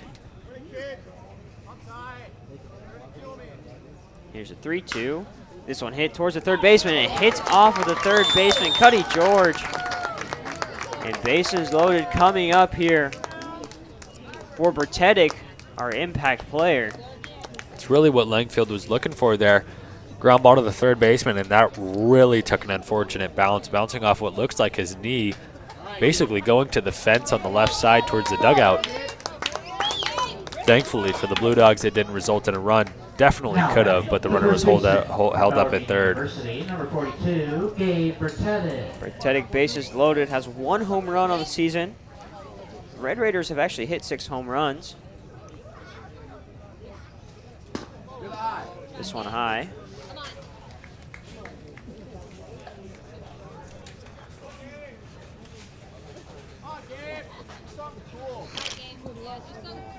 Relying on the ground ball here for a double play. He's going to get the call strike inside. We really haven't seen much of that inside pitch being called for a strike.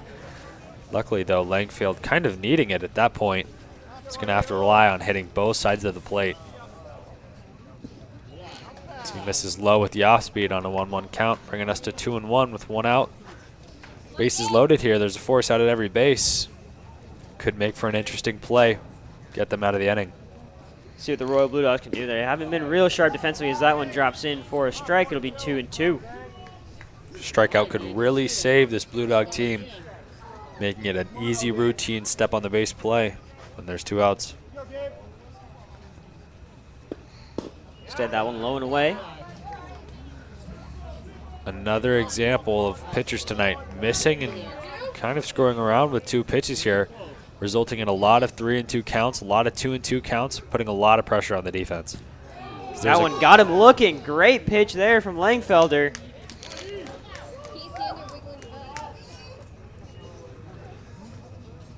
And it looks like he got the call there. I didn't think it was a strike, but the ump calls it. Tedek really not liking that call. He stood at the plate for a few seconds and is talking his mouth back to the dugout. Bring out 2 outs here. Fastball for a strike swinging the outside half. Dalton Nelson, number 40, left fielder. Last time up was a ground out to shortstop.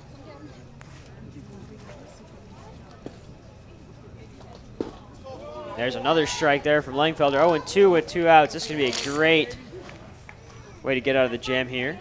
This is really the time for him to show that he can pitch with 2 strikes and pitch with a head in the count. Especially on something like 0-2, he really needs to be smart with where he locates his pitch. And here is the 0-2. Got him swinging. Great work there from Langfelder to get out of the bases loaded jam, only giving up 1 run. We'll head to the bottom of the 6th. Royal Blue Dogs still searching for that offense.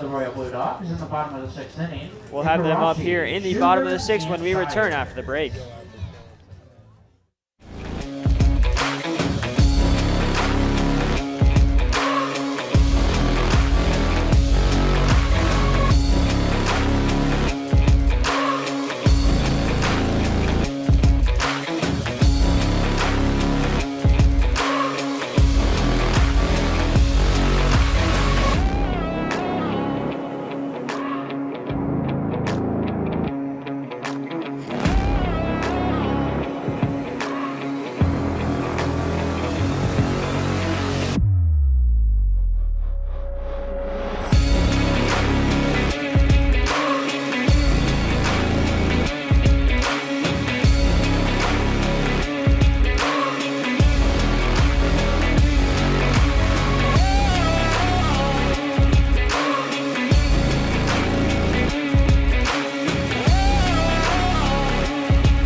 And we are back here. Royal Blue Dogs still searching for that offense against Versalino.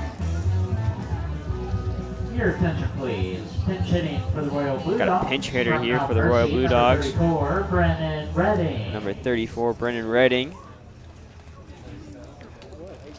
Versalino here looking to make some quick work of the Blue Dogs offense in this bottom of the 6th. He now has an insurance run as well. Should make him be able to pitch with a little bit of a lead.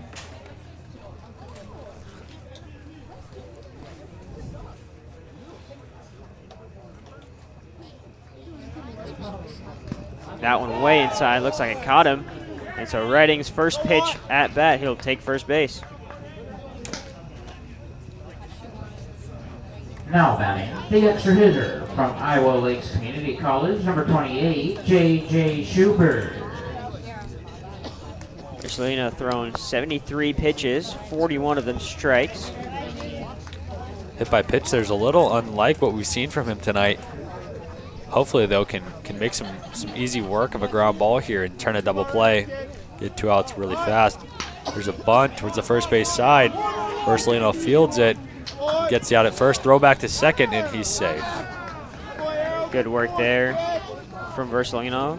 PFP coming into play here. Really, the Red Raiders have to be okay with that. Trading an out for a base to second. Your attention, please. Pinch hitting for the Royal Blue Dogs from Creighton University. Now pinch hitting number 39, Devin Jones. Devin Jones, a Millard West graduate. Will be attending Creighton University in the fall, playing baseball there as well.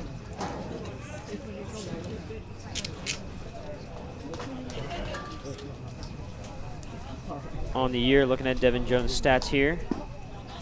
8 for 37, that's a 216 average. Drawn 12 walks with 18 strikeouts, it's second highest on the Royal Blue Dogs team. But where he does his damage is on the base paths. You know he's one of the fastest players in the Corn Belt League.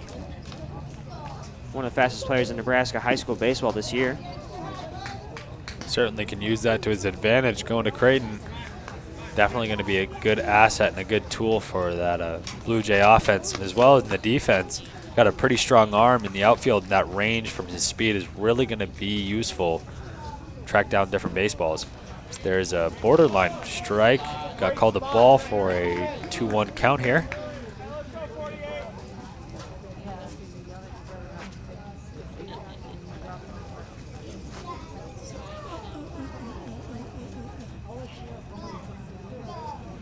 Jones looking to push Redding. This is away with the slider. Wouldn't say Jones is too powerful of a hitter to try and fear almost. I think Versalino really should run it inside on him and kind of let him put it in play. That runner on second doesn't mean too much. Got to be careful, though, as he is the tying run at the plate. Yeah, and if he does get on the base paths, you know he's got the green light to steal. It's just a big swing and a miss. And just like you said, running inside with the pitches and forces a miss there from Devin Jones. I think more than anything, Devin Jones here is looking for a walk. He's going to have to gear up for a fastball, maybe even a slider, depending on how bold Versalino is going to be here. That one's low, so Jones will walk. Redding at second, though, means Jones probably not going to get the green light to steal here. And he'll bring the winning run up to the plate The here. left fielder from Southeast Community College. The number leading run, I should 45, say. Tommy Rowland.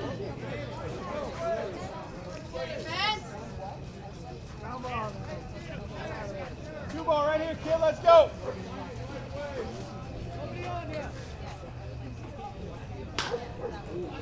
That one hit high to left field. Will it go out of play?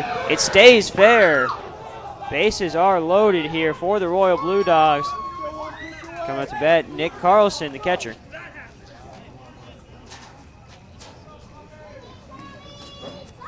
Luckily, nobody scored there. That's really the problem if somebody was to score there. Not too much pressure on the defense, but a single is definitely going to score Jones on second with the speed that he carries.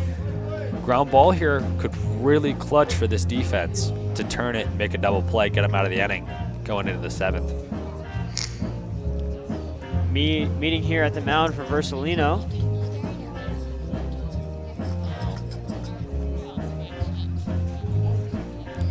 Looks like they're going to keep him in for now, not pull him at all. The bullpen is empty right now. Don't have anybody warming up. It seems like their plan is to stick with Versalino at least until the 7th if they can. Yeah, so no movement there. Go, 2-ball right here. Let's go. Get it. We'll see how Versalino decides to attack Now Carlson here. batting from Northwest Missouri State, number 46, Lane Shire. Versalino sitting at 81 pitches, 45 of them strikes.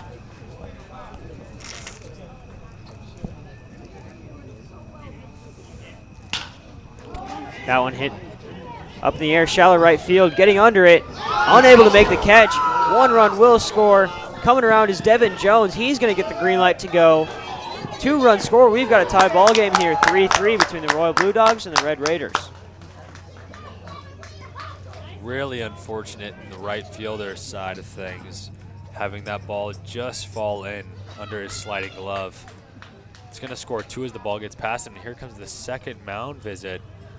Looks like they are going to pull Versalino here.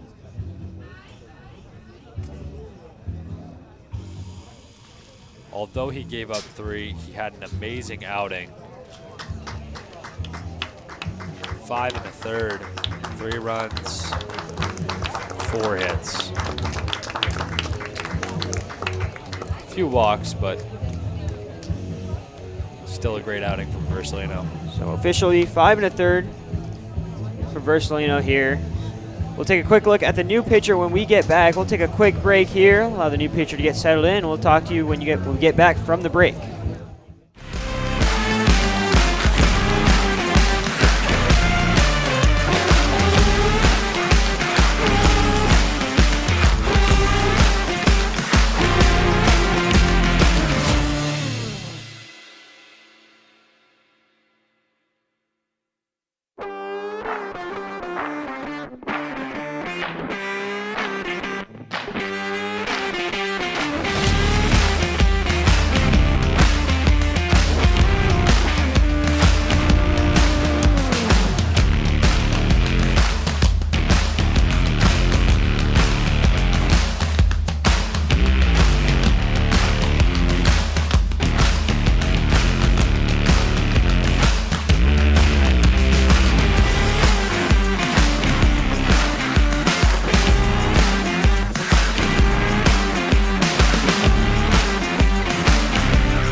And we are back here. New pitcher in for the Red Raiders is number 27, TJ Swaney. 12 1/3 pitch, 8 appearances, only 1 start. So another pitcher who comes in mainly in relief for the Red Raiders. He's given up 25 runs, 18 of them earned.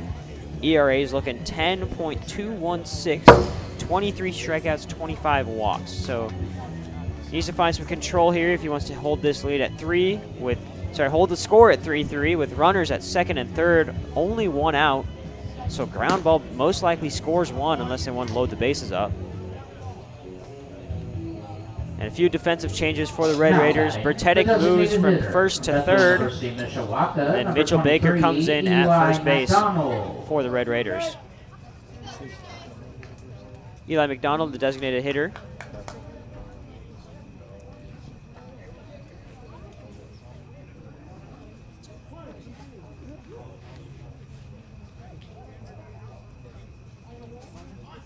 Showing bunt, high and in. Pass ball, 1 run will score. That's really unfortunate. That's the last thing you're looking for, is to give up a run like that without even sacrificing an out. Now they still have the opportunity to get a sacrifice fly or a ground ball into the infield, still get an insurance run to make this game 5-3. That's Tommy Rowland coming around and scoring. After this bottom of the 6th, all the Blue Dogs are going to have to do is get 3 outs. So having an extra insurance run can really help pick that up and make that a quick and 3 easy outs.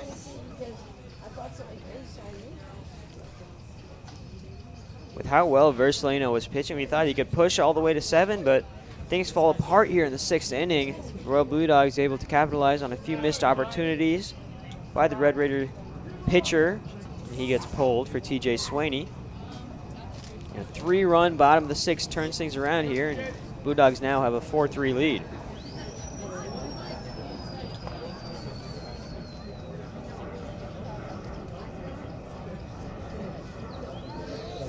Eli McDonald coming into the day 21 for 60, 350 batting average.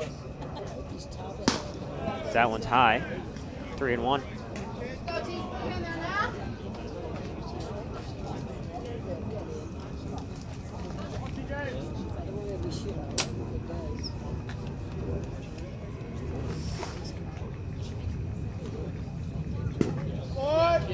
There's a strike, 3-2, full count coming up. That one, another pitch on that inside line that just, it's really borderline. It's hard to say from our angle, and umpire calls it a strike, so it's 3-2. Had a lot of inconsistency between those calls in the inside half, especially designating where exactly that inside line is going to be at. Foul ball. There goes somebody's windshield out in the parking lot. Brings us to 3-2 again with 1 out. For Swaney, you really just got to control it. His strikeout to walk ratio not the best here. He's given up more walks than he has strikeouts, so that one hits off the glove of Swaney, making a throw to first. It's dropped. So runners on the corners here, still only 1 out. It's a bit of a rough play there. He kind of just had a fight or flight type thing with that line drive back at him. Ended up ricocheting off of him and then had to make a tough throw to first base. Luckily, though, that runner on third did not score. The right fielder from Arizona Christian University, number 24, Woo Killinger. That'll bring up Killinger here. Arizona Christian looking to add to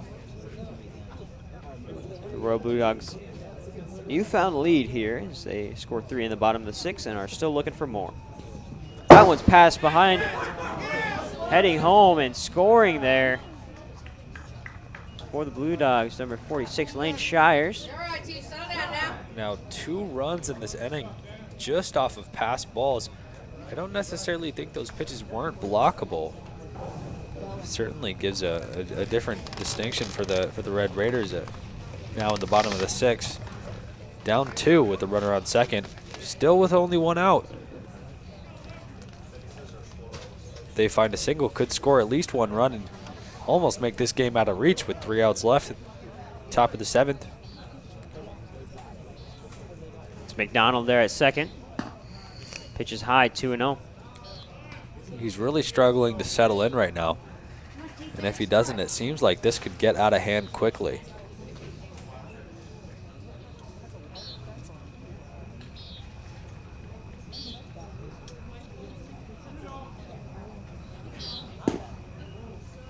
That one just misses low. Thought he caught that low line, but really struggling here. 3-0. He's got to find the zone, otherwise this is going to start snowballing into a big inning. Last thing he wants is a really crooked number, as they've already put up 4 in this bottom of the 6th.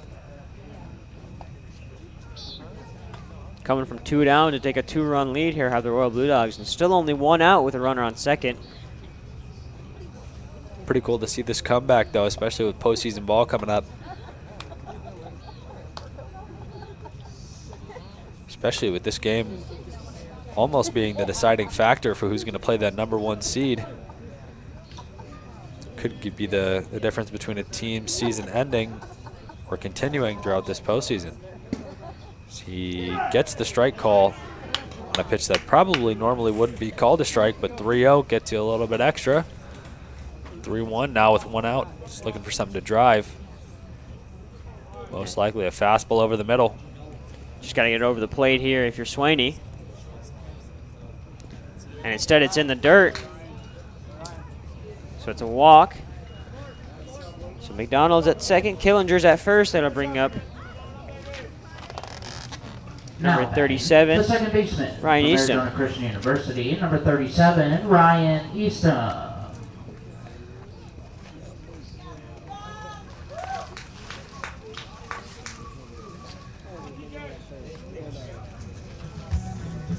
Now, if Swaney can really minimize here, that walk isn't that bad of a thing now involving the double play ball on any ground ball into the middles or corners. Could actually benefit him from that walk. If he gives up too many hits, though, definitely would end up biting him over. Now in with one out, looking for something to drive to a gap, score 1 or 2 runs. Yeah, runners on first and second here, so force out at first, second, or third for the Red Raiders, trying to get out of here with a double play. So shows bunt there. It would be a really good time to bunt with the stress that's already been put on Swaney with those 2 pass balls. A lot of times pitchers can get overwhelmed and almost angry at different plays happening. It could result in an error or a throwaway baseball, as well as the third baseman's playing a little bit back. Drag bunt here could really be a good option for the Blue Dogs. Here is the 1-0 from Swaney. Shows bunt, called strike on a slider. Not really the pitcher looking to bunt, especially on 1-0. Could come back here with a fastball, get what he's looking for.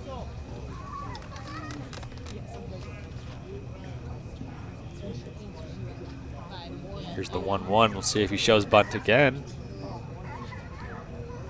And Easton here delivering. Does not show bunt, and it'll be a pitch outside, 2-1. Now with this 2-1 count, he really can look for something that he wants to drive, something that he can hit hard. Even if it results in an out, put something out there. Possibly find a hole, find a gap, score some runs, make this insurance bigger. Even a single that doesn't score a run is huge, because then you have that sac fly opportunity. As that pitch catches the outside line for 2-2. So if you're able to just get on base and have bases loaded, that brings up the opportunity for the sac fly. With 1 out, this at-bat's crucial both for Swaney and the entire Blue Dogs hitting staff right now.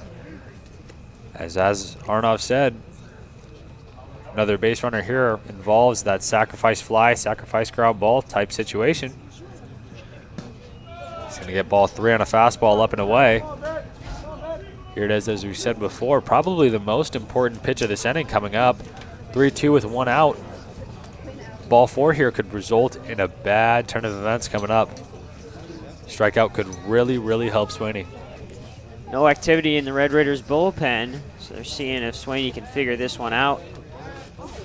And it gets a swing there. Swing and a miss on Ryan Easton. So there's out number 2 for the Royal Blue Dogs.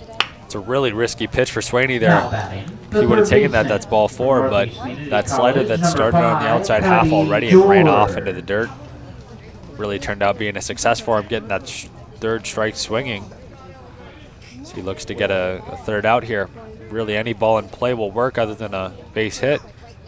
Otherwise, a strikeout would do just fine.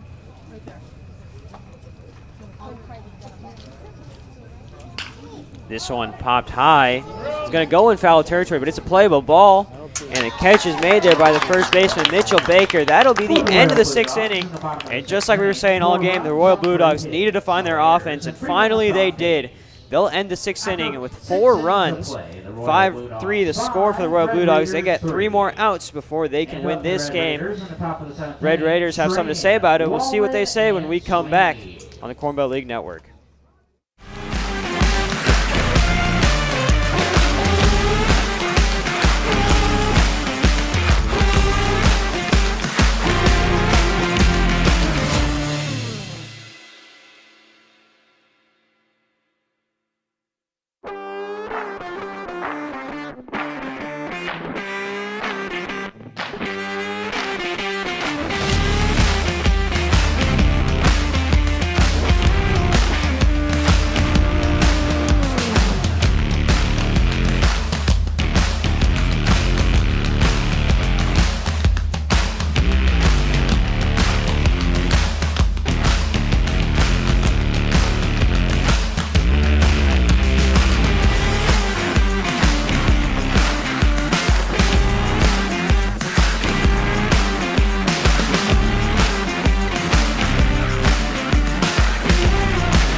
And we are back here. Caleb Schramm, the right fielder, 33, Caleb Schramm. trying to bring the Red Raiders back into this one. This could be crucial for their postseason hopes.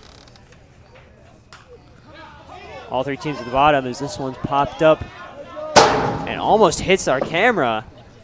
Hits the bleachers with some force.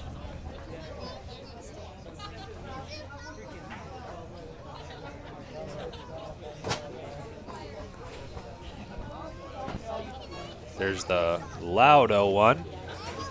Now coming in.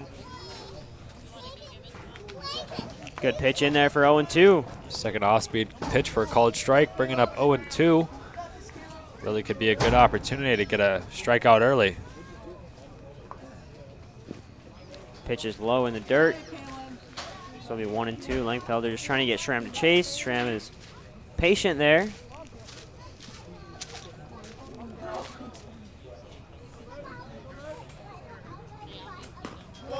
Next pitch high and away, high and inside, I should say. 2-2.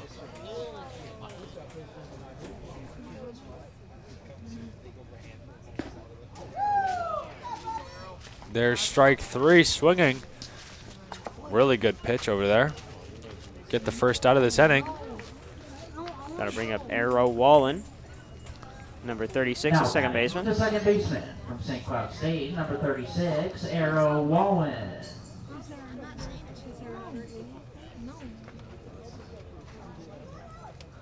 On here looking to get something started for the Red Raiders. First pitch in there. Called for a ball. 1-0 now in the off-speed pitch. Really with the lead you have, you just got to focus on getting ahead of hitters and getting early outs now to finish this game.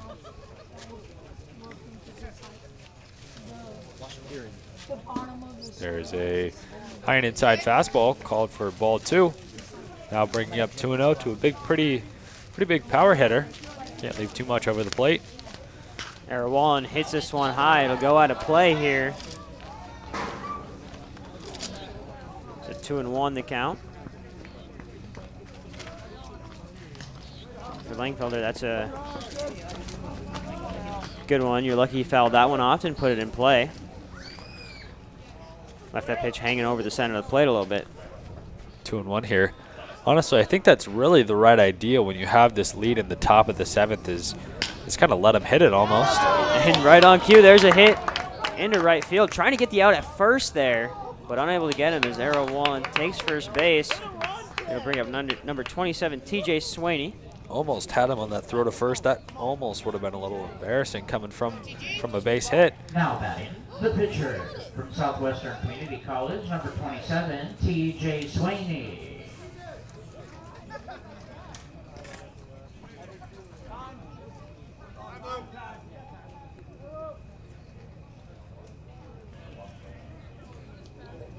All right, and another pinch runner here. From Allen County Community College, number 41. Number 41, Ethan Ethan Neeson running for the Red Raiders at first.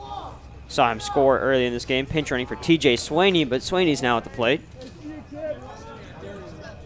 Really want to avoid the ground ball here if you're on the Red Raiders right now, because that would end up in a loss. They can turn to double play, because the Blue Dog crowd isn't too happy about that last call.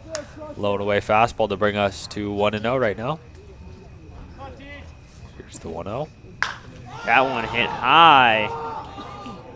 Calling for here, second baseman Redding, and making the catch.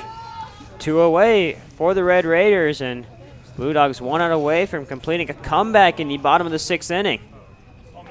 Scoring 4 here after being down 3-1. They score 4 in the bottom of the 6th. Take this 5-3 lead, and Langfelder's trying to close this one out.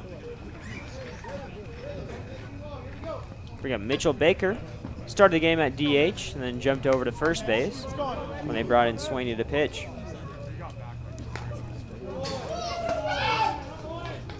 That one fouled, 0-1.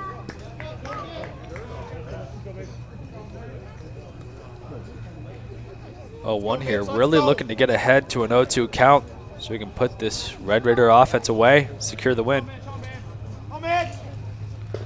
That's what he's going to do on a slider over the middle of the plate for Red the Raiders strike. 1 strike away here for the Blue Dogs. Red Raiders down to their last strike. And he, ball 1. Fastball missed low and away. Just missed that one low and away, did Langfelder. So Baker gets another opportunity here to keep the Red Raiders alive. Tying run at the plate. This one hit. Will it stay fair? No, it will not. It'll go out of play. So Baker again with the 1 and 2.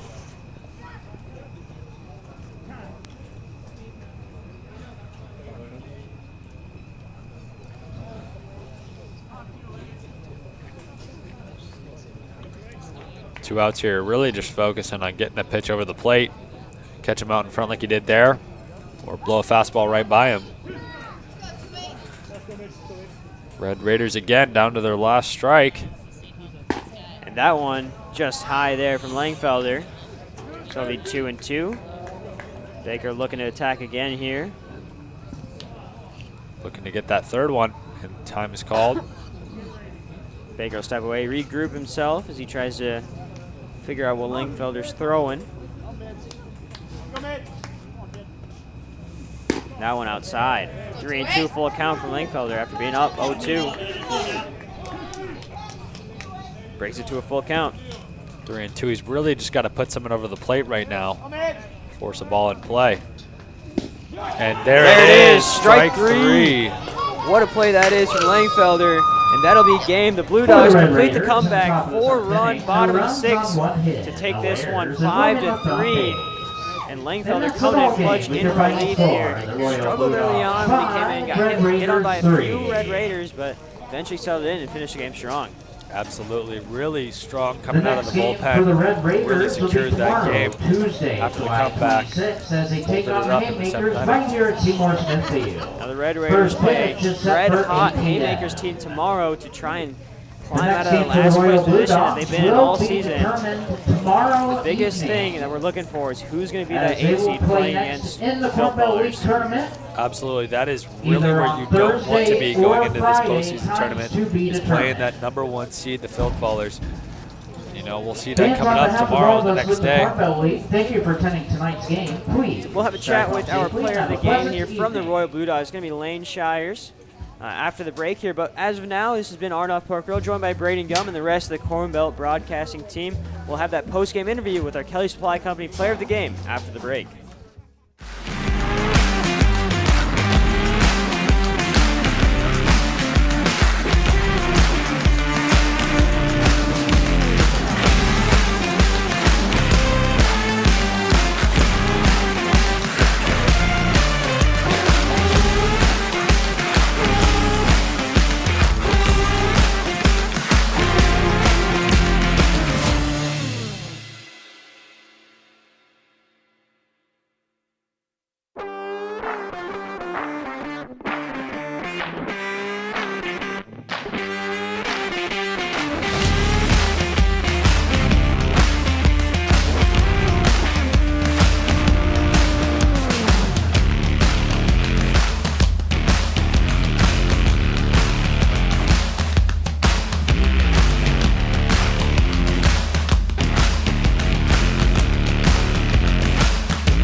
are back here post-game show after the Blue Dogs complete the comeback in the bottom of the 6th inning. A four-run bottom of the 6th to take the 5-3 victory over the Red Raiders here in this one. And I'm here in the booth. Joining me today is our Kelly Supply Company player of the game, Lane Shires. Lane, talk me through that game. Yeah, well, it was a roller coaster game. We started off pretty slow. Obviously, couldn't get the bats going until, what was it, the 6th inning. So, yeah, it's a slow start. Shout out to our pitchers, Tanner, Bach, and then Ethan came in, shut it down. But, yeah, we just scrapped till then and came up with the win. So, yeah. Yeah, that's something I want to talk about. You're down 3-1, and the offense is really struggling. Did anything change in that 6th inning? Did you just say, we've seen this pitcher enough times that we can get to him, or how did you attack that? I think since they kept him in the game, definitely gave us a better shot of timing him up since we've already got 3 at-bats. And then, yeah, so we just timed him up and then just started scrapping and scoring runs. But, and finally, you're closing out the regular season. What's this season been like in the Corn Belt League? How do you feel you've grown as a player, and what do you like about the Corn Belt League? Yeah, I mean, definitely got a great connection with the guys. I mean, when you come and play in this league, you're going to meet a lot of new people and just get strong friendships. And, yeah, it's been a fun season, obviously, coming down the last week, and hopefully come to the tournament strong and, yeah, just come up with a win. Yeah, and speaking of the tournament, playoffs are coming right up. What's the team's mentality going into the tournament, and how are you personally going to attack this tournament? Single elimination, not something you usually see in baseball tournaments. Yeah. How are you guys attacking this? Yeah, definitely we're going to, throw our best pitchers out, and then obviously got to just stay strong. I mean, we came in this game kind of on a losing streak, and we just decided we need to flip the switch now because we're almost done with the season. So all the guys play hard, and, yeah, just a great team win right there. All right, there you have it. Kelly Supply Company player of the game, Lane Shire. A great night for him and a great night for the Blue Dogs. They win this one 5-3 over the Red Raiders. We'll see you again tomorrow for some Tuesday night baseball. As for now, this has been it from the Corn Belt League Network from myself, Arnav Pokhrel, and my man in the booth, Brayden Gum, and the rest of the Corn Belt League broadcasting crew. We want to thank you guys for tuning in and wish you guys a great night, and we hope to see you again tomorrow for some Tuesday night baseball. No matter what your age, skill level, or position, your baseball season begins at the Strike Zone. Featuring state-of-the-art batting cages, group and private instruction, the Strike Zone provides athletes all the training and equipment you need to get your game to the next level. Give the gift of development to your baseball or softball player. Purchase your Strike Zone gift cards today. Baseball never ends at the Strike Zone.